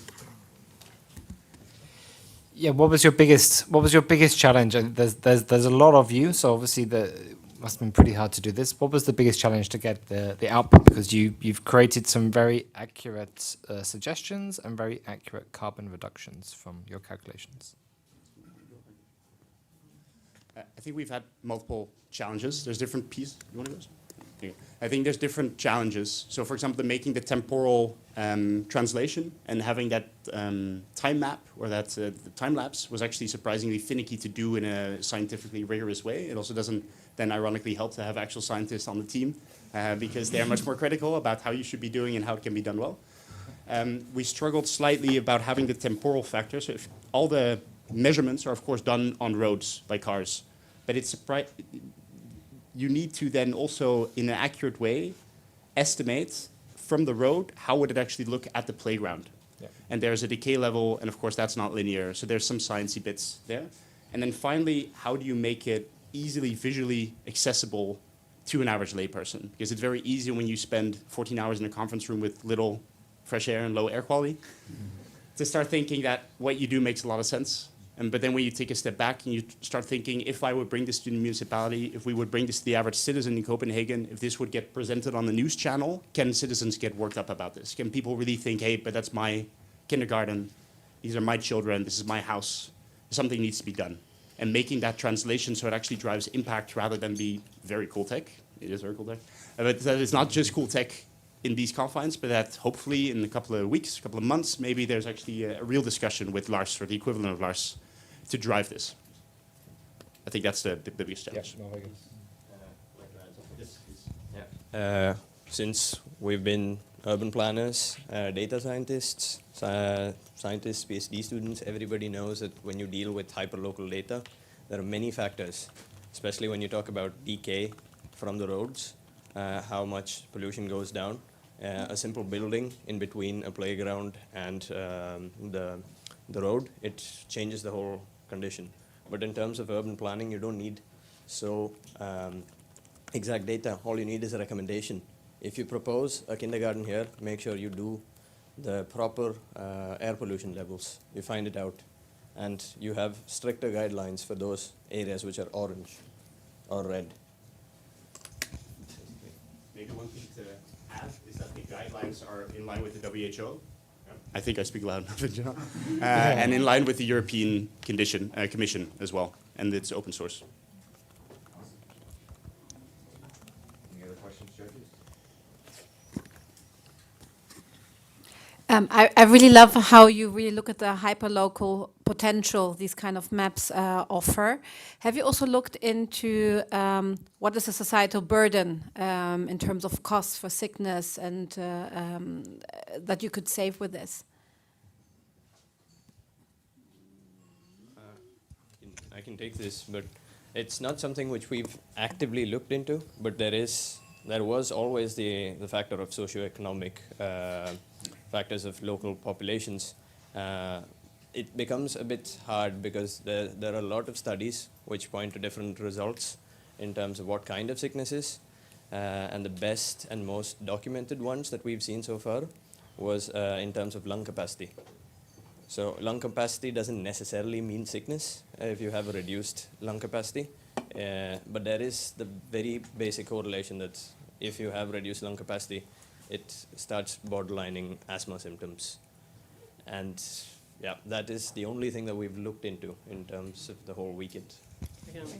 I can say a bit more because we were also talking a lot about fixing the socioeconomic, highlighting that it's a which district, how much people are making there, and see if there is immigrants in the areas which are the baddest there. But we didn't get a data set, so therefore we didn't manage to do it. So the municipality is closed in the weekends, by the way. Yeah, with social economic data, it's also a bit difficult when you look at kindergartens, because in Copenhagen you're assigned to a kindergarten, but then you can also go to a private kindergarten and send it to somewhere else, your kids. So the kindergarten where it's located doesn't necessarily mean the the children are coming only from that area. So it can also be that from the outside, and that data is hard to analyze because it's like if you only have 144 or 140 kids, then that's very personal data. Great, thank you. Thank you so much.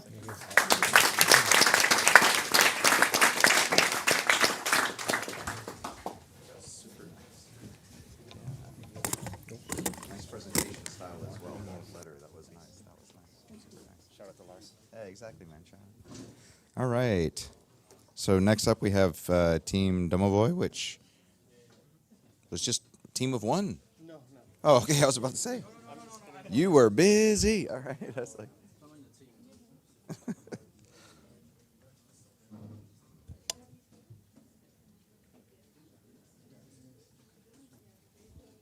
Oh, the rest of your team online? Or there we go. All right. Yeah.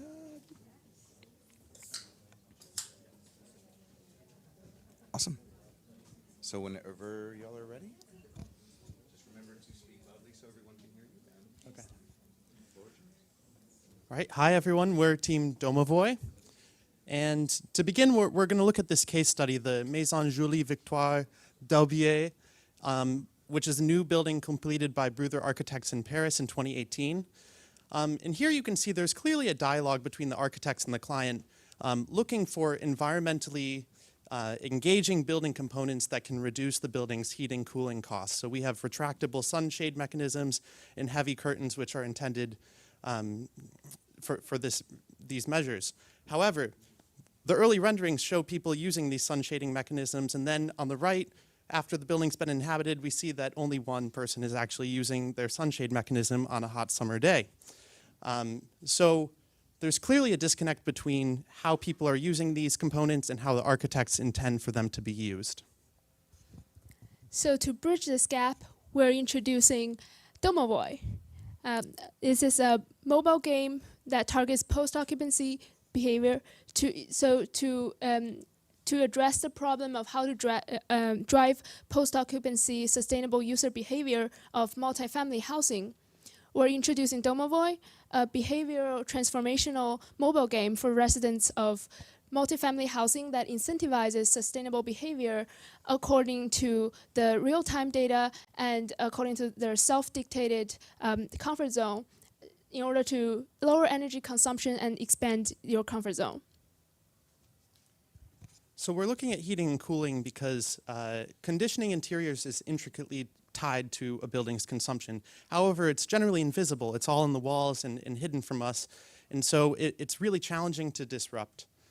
And so if we look at just the outdoor temperature over the course of a day, this is Copenhagen in the summer, generally buildings are conditioned between 19 and 21 degrees Celsius, which requires a lot of energy to maintain that temperature. So if we look at what the building what the internal temperature would be like without any HVAC, it would probably mirror something like this green line here. So what our game is doing is we're incentivizing a wider comfort zone, and then we're also incentivizing non-energy intensive behaviors that are already built into the architecture to keep the building's internal climate within these parameters. And so obviously this is all founded in principles of environmental design and psychrometrics and how we can condition a building so there is a wider range of a comfort zone than just this very narrowly confined temperature range. So we built out a proof of concept in processing, which is a Java-based visual IDE. So weather forecast is read in as XML, and then a comfort range can be dictated by a user. And then ultimately it creates a behavioral suggestion based on the components that are present within your building. And this can be extended in a lot of ways. We only had so much time to build this out over the weekend, but we can look at humidity, air quality, cloud percentage cover, and then maybe introduce like a neural network that will allow the software to better understand how well insulated your building is so it can make more accurate and precise suggestions. So in the game, your home is digitally recreated in the game with a Domovoy, a house spirit living in it. And from time to time, Domovoy will suggest to you sustainable behaviors according to real-time weather info and the beam info of your home. And if you follow those suggestions, every sustainable action will contribute to the wellness and prosperity of the Domovoy. And in this process, through this process, you will learn to care for your home's environment as you care for Domovoy.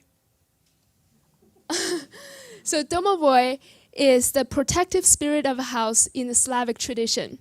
And its wellness is influenced by the sustainable or wasteful behavior of the resident of the home.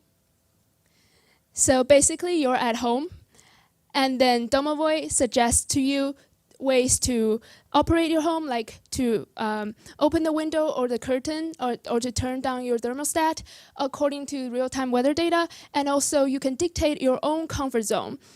And if you do as suggested in real life, Domovoy, it will accrue points in the game system. And if you choose to expand your comfort zone, the points you accumulate will be multiplied. So here we can see Kelly's at home and she's working, and she gets an alert from the Domovoy. It's cold inside, and we need to open up the curtains to allow solar radiation to enter the building to passively heat the building. And now Domovoy is very happy. In addition to transforming user behavior in the residential building, this game is also going to collect behavioral data. Apart from energy consumption, it will also collect operable footprint, which is the use rate of different operable layer of your home, and the comfort footprint, which is the degree of expansion of your comfort zone. And we hope this data can serve as a model for sustainable living for architects as we design for a broader comfort zone within buildings. So we see this application as having a lot of benefits and incentives to different stakeholders. For example, in the real estate business, people who are commissioning these buildings, they want these sustainable components in their buildings. However, their residents don't necessarily know how or when to use these components. So the building owner has an incentive to sort of distribute this app to the residents of the building. The residents want to engage in sustainable behaviors and maybe don't even understand some of these principles of environmental design well enough, because they're just complex enough to sort of have a lot of different conditions that are playing into exactly how you should modulate the sunlight coming into your home and things like that. And then the cities, obviously, we want to influence and drive sustainable policies on a broader scale as well. And so this is our product timeline, and we had a very talented team that came together this weekend. And yeah, so we'd love to be considered for the Hack for Humans award in this. So if you care for your home, it also cares for you. Thank you, and we're ready to take questions.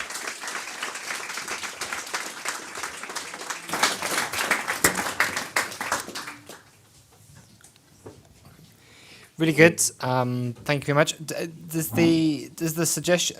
I've written down in my notes Tamagotchi for my house is what I've written, as I'm old enough to have a original Tamagotchi. Does it also take into account IoT sensors of your home, like smart homes, like consumption of water and energy, which we understand from products which we have in our home, which is in the BIM models? How have you looked at those data sets? We think those should totally be incorporated in our future solution. As a proof of concept, we really were created sort of a rudimentary algorithm, and you can see here, if we adjust our comfort range, the suggestions that come up are actually different. But ultimately, we'd love internal temperature, water usage, electricity, air quality, all of these things to sort of be fed into the app through Bluetooth or IoT. We think that's a great opportunity. Yeah, because Damon controls his apartment through Alexa, right? So like he wants to do everything through Bluetooth and just get it to it for it. Okay, cool, great. Questions? So there's definitely a way to integrate the smart home and IoT processes into this game, but our game is wider than even that, because we're aware that a lot of people don't have access or willingness to integrate smart home in their homes. So our app is also available and operable for those who have a more traditional or more old school kind of home. On the data value on the other side then, so outside of the game, who do you think your primary client will be when it comes to usage data, and how do you think that will impact their work? Because obviously there's two sides of the coin that you're presenting.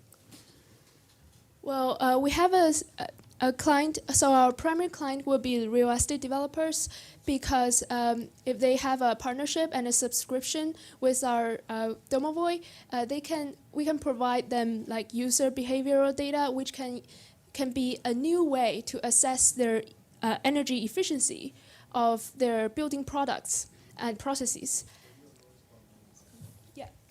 And we would like also to work with municipality, for example, so we can help influence sustainable policies and implementation too.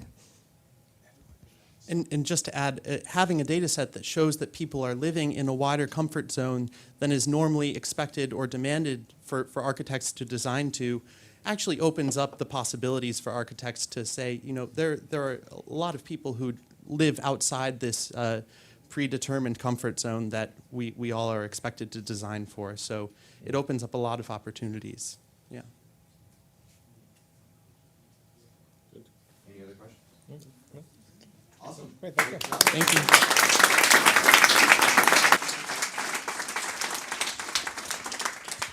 All right, job well done, job well done.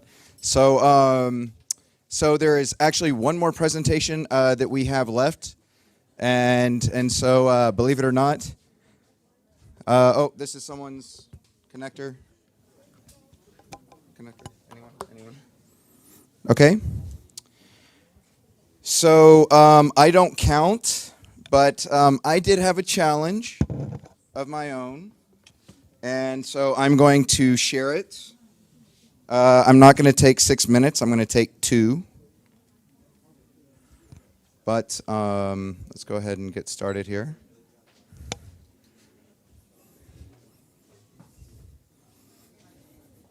Okay. So my team was called Team Hack During Presentations. And because you know, it's always the thing about the hackathon is they say you never get to get drunk at your own party, I guess. And so with that said, I want to think our problem was our website is basic, and it needs to be cool and geeky to reflect kind of what the hackathon is about. So with that, I would like to, first of all, our goal was how do we make our logo a little bit cooler? And so my team was myself, Josephs, who did an insane amount of the heavy lifting on the WebXR stuff, and of course, Devin Baldwin, who helped convert essentially our graphic into a series of different 3D GLTF models that can be animated, do other cool stuff. And so what we did is using essentially a web VR/AR framework called A-Frame that you can find at aframe.io. We took our logo, put it into a browser-based experience. So essentially, the goal of this, but we ran out of time because we didn't have enough teams presenting, is that the logo on the splash page is where you will find this Easter egg. So what essentially you do is you can go to this web URL. I also have a QR code that makes it a lot easier to scan on the next one. You will have then a 3D logo. Yeah, all right, so I only need 10 more seconds. Okay, perfect. You can go to the website. It's like a magic window, so that 3D geometry will stay where it is positioned. And then working on Chrome and some other browsers that are more recent, you can actually put this in the space and it will stay there. So if you want to check this out, normally what's cool about this is that these are all things that need to be done usually with a native application. This is all browser-based, right? So this is all web-based. So you get web-based AR where you can just throw something down on the ground and see it there. Again, we haven't had a chance to test this across multiple different browsers. For a fact, we know it works in Chrome. I don't know about the Fruit. But if anyone wants to check it out, that was our team hacked during our presentations. Of course, we don't win anything ever, but I just thank you for letting me have the chance to share with you what our team made. So now that concludes all of the presentations. A round of applause for all the people who did amazing presentations and work. Super awesome. So we'll take a break. I know that I think there's another harbor hop that's going on. So we're going to need to have about 30 minutes or so for the judges who can all meet me in the back room where we usually meet. We'll go ahead and take that. But for now, make sure you LinkedIn, share, friends, do all that cool, fun stuff. And we'll come back and then make the announcements. And anything else we need to cover, Torben? Nope. Y'all all did an awesome job, by the way. So thank you.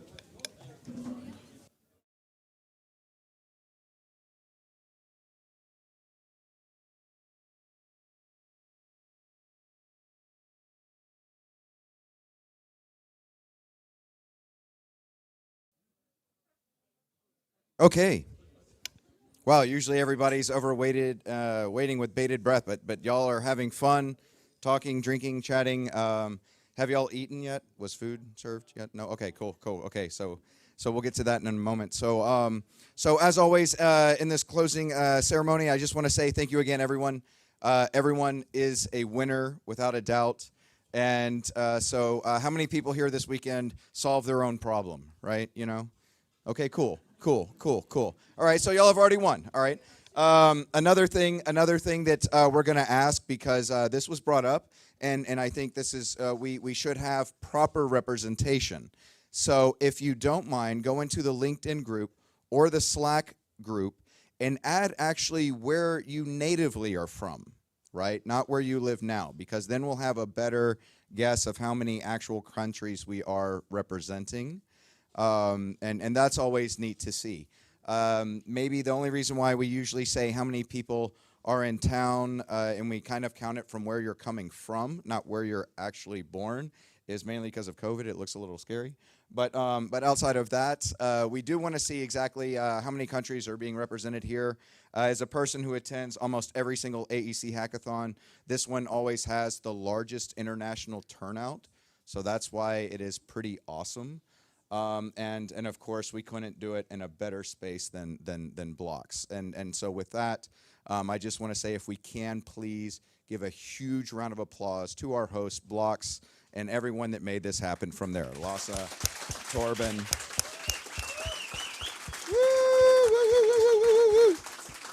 Runa, Hella, and everyone. They have kept us fed, hydrated, and with Wi-Fi and coffee, and those are the four most important things this weekend. So, but with that said, so the judges had a very tough time with all of this, which is good. It doesn't make it easy for staying on schedule, but it is good when they have a tough time. So, so we're going to go ahead and take a look at the challenges here.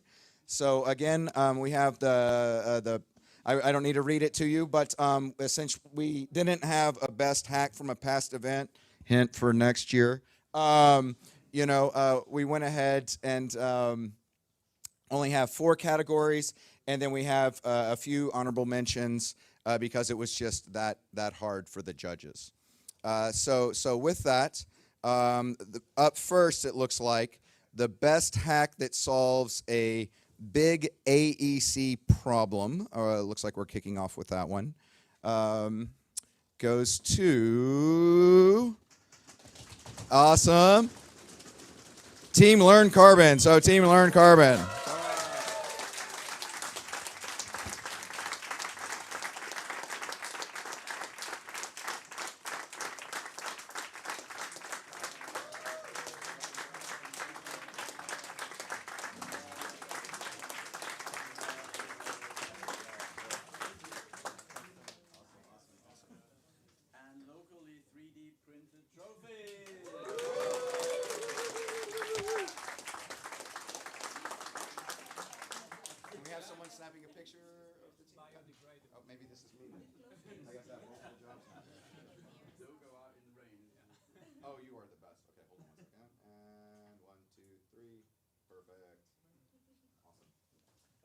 Hey, thank y'all so much.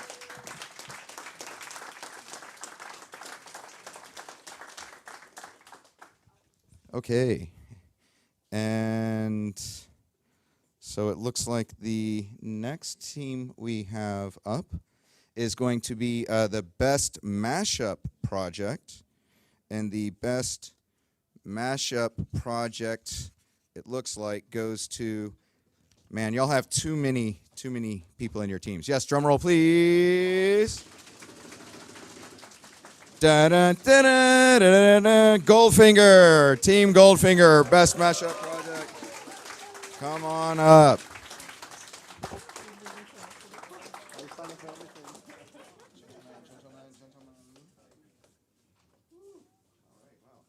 James Bond was a guy. All right, so I don't know if you're the team leader, but you're in the middle, so please.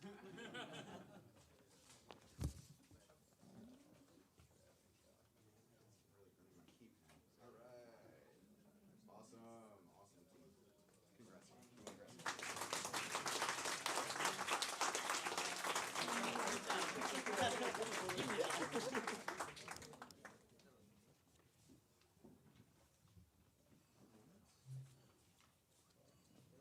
And okay, and so next up is now my most favorite hack and our newest hack.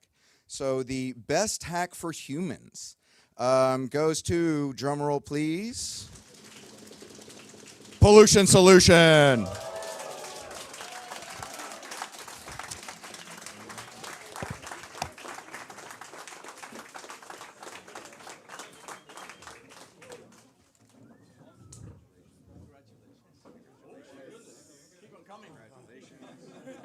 All right. Anyone else? All right, and all right, we're right out. Okay, so we'll get two more. All right. All right.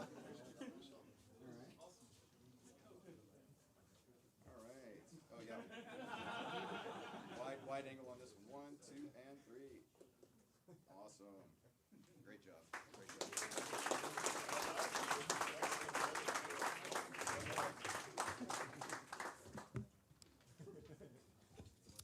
Okay. So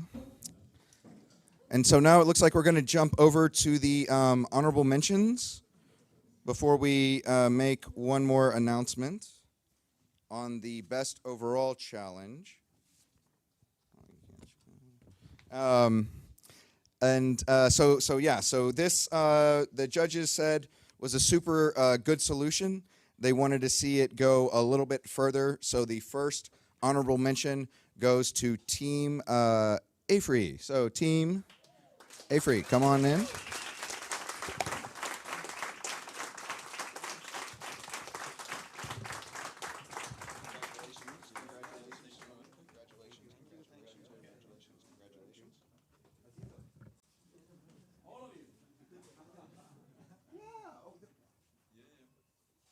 Next time, let me know you have 4. Okay, I'm sorry. Is that when you guys give her yours? There you go. Good man, Charlie Brown. All right, awesome. Great job, guys. Great job. Woo! That one's yours. That's for you. Man, y'all need to include all your team members. Everybody else had like a whole posse up here. All right, and then we had one more honorable mention. Because it was just it was the right way to go, but it was tough. It was tough. So the judges didn't want to knock this team out, but they definitely wanted to give recognition to Team Google Air Quality. So.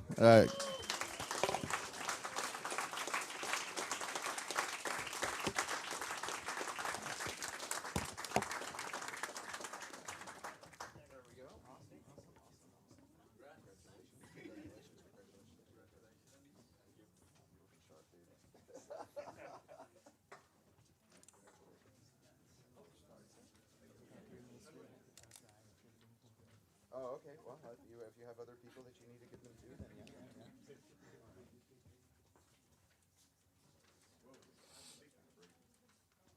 1, 2, and 3. Perfect. Thank you so much. Congratulations.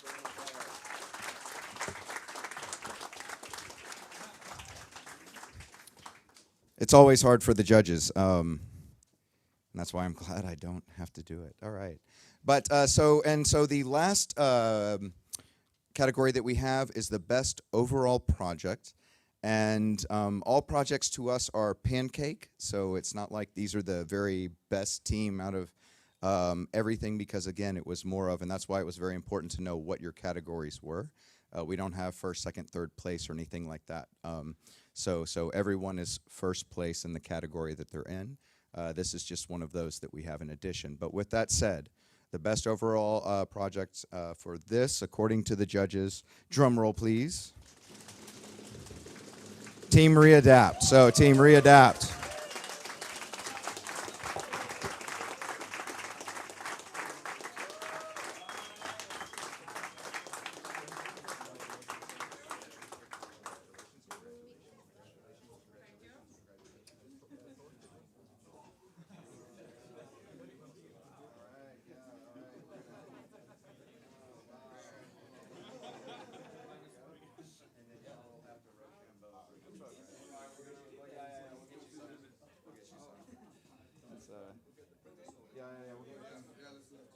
Here going forward, we will definitely make this a PDF. Okay, so 1, 2, and 3. Perfect. All right. Awesome.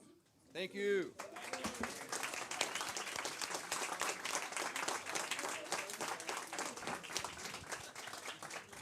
So, of course, the judges had comments for everyone, because, again, the idea of this is that we want to see you continue to take your hacks further, right?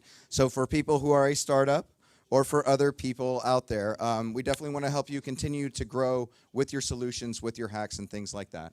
Unfortunately, though, we could only have the selected winners for these different categories, but everything was a great solution. So they definitely want to see everything from the games that were also really good to more going forward. And then now I will turn it over to our host, Mr. Torben. Thank you so much. I started it up on Friday. I'm going to close it up on Sunday. But of course, from all of us in BLOXHUB, from me especially, thank you so much for spending a whole weekend here in Copenhagen. It's been tremendous. And normally I don't take notes for these kind of outros, but I thought, yeah, today I'm going to do that, because to be honest, to be very, very honest, I feel humble and I feel proud.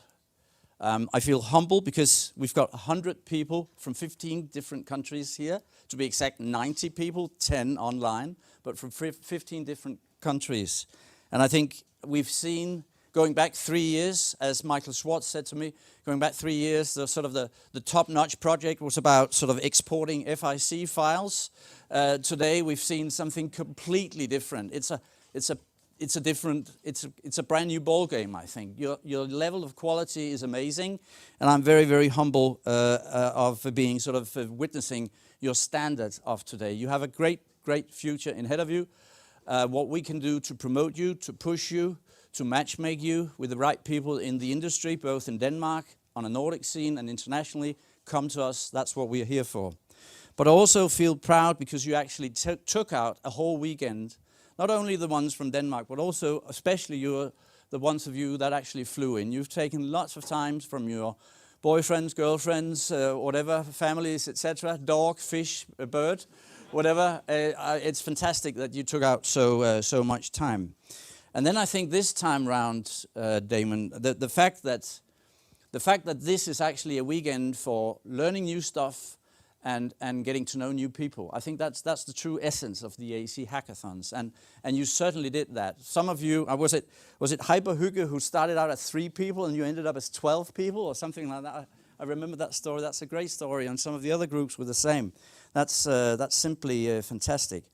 But I think we're definitely learning that what has been going on this weekend, you coming out to this gig, explicitly wanting to learn new stuff, wanting to talk to new people, collaborating with people you haven't seen before, going sort of into teams on a cross-disciplinary note, learning new stuff. That is what the construction industry and the AEC industry is all about. I clearly remember the first year we did a video and we interviewed you, and you, Damon, at that video said, well, the vision should be that we shouldn't have these hackathons because the whole industry should work like that on a normal day, on an everyday basis. And we know, of course, being part of the industry, that's not the case. So, of course, we have to keep on doing these hackathons because that's what it's all about. And the reason why in BLOXHUB, the reason why we wanted to do this, and we are going to do that next year and onwards, is because that is what it's all about. This is a matchmaking platform in order for you to come together to learn new people and push yourself competence-wise. So that's what we're going to really, really push. Now, the winners, it wasn't said that, but the winners, the overall winners, are also receiving what I call a project membership in Blocks. And what we're going to do with that is we are going to invite you in for an innovation workshop in order for us to see, can we push your product and commercialize your product for the benefit of you and the companies you represent. But we are going to come back to that. We're going to come back to that. So that's for the winners. But I would say for any of the teams tonight, please come back to us, because if we can do anything in order to push your ideas, your careers, your business ideas and your project ideas, then come to us, because that is basically what we are here for.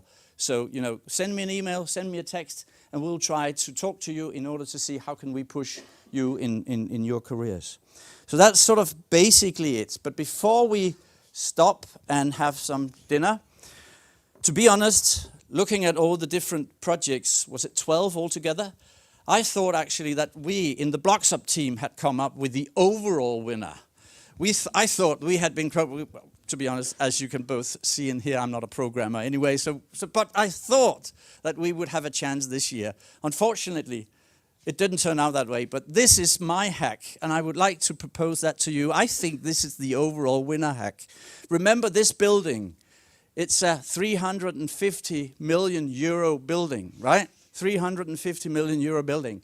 And in order to boost that, the innovation in this building, we created this hack. Whoops, let me see if I can. Whoa!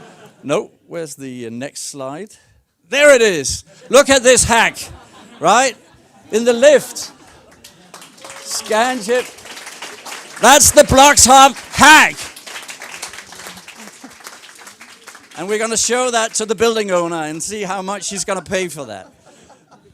Anyway, of course, this could not have happened. I mentioned them on Friday. I'm going to mention them today because not only am I going to thank our sponsors and our project partners in doing this, but I'm also thanking you on behalf of them, because without you, without them, this has not happened at all. So thank you very much for backing us up in arranging and planning this. Thanking you all in order for showing up, of course. And talking about showing up, would you like to show up next year?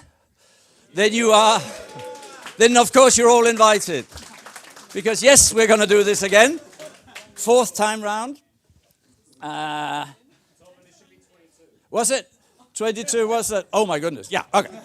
We're going to do this again in 22. Thank you so much, Matt. Well, this is the quick phase of the event, right? Okay, next year, exactly 1 year from now, we're going to do it again. So hopefully you'll all sign up. Hopefully we'll see you again. But before we leave, please,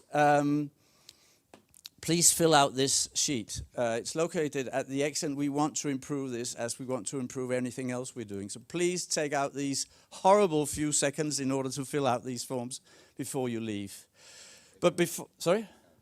You don't, because I have one last thing, because before we're gonna have some food before you leave, then grab some food. Please stay, do some networking, but remember to have some food and some drinks.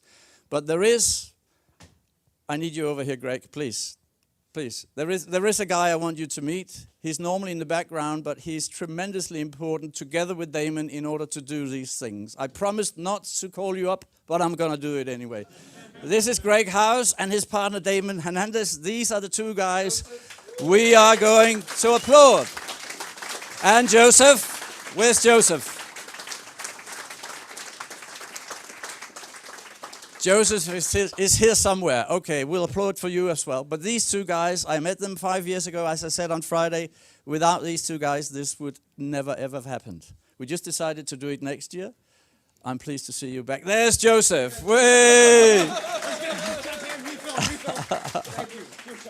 And very last but not least, I would like both Lasse and Rune up here. Lasse and Rune, where are you? Yeah. And Lasse, come up. Without these guys, this could not have happened at all. These are the captains of the AEC Hackathon. Lasse is running that. Lasse is the one who's extremely calm in any situation. You've probably seen that.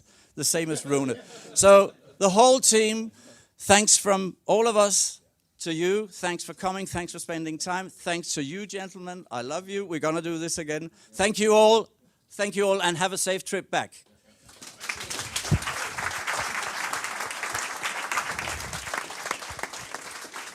And then just in closing, so of course, thank you very much, all of you, and thank you, gentlemen, for making this happen. So for next year, and also the other hackathons, as I have mentioned before, you are now a part of a community. And as the world opens up, we will slowly have hackathons in San Francisco and Seattle and in some of the other countries that, you know, Switzerland and things like that. If you would like to come and participate in those hackathons, reach out to me and let me know, because then what we'll look to do is Airbnb you a home or something like that to where we can help you with those costs so you can come and participate. So, so for example, we had some of the folks that came to San Francisco and things like that. So when you're coming in, either for this event next year or to any of those other events, you know, just contact us because we want to help you out. And of course, as Torben said, as an organization, you are now connected to a much larger community. And if there are ever people that you need to ask a question to, feel free to go into our LinkedIn group, not necessarily the one that's for this event, but the actual AEC Hackathon LinkedIn group, and ask your question if you have someone that you want to meet with or something like that. So the community is here to help you. And as you have seen, we really do listen to what you have to say. So please do share with us how to make this better next year, because this is your event, not our event that you attend. And so on that, again, thank you. We wrap up now. Another awesome AEC Hackathon. Y'all enjoy, and from the bottom of my heart, thank you so very much.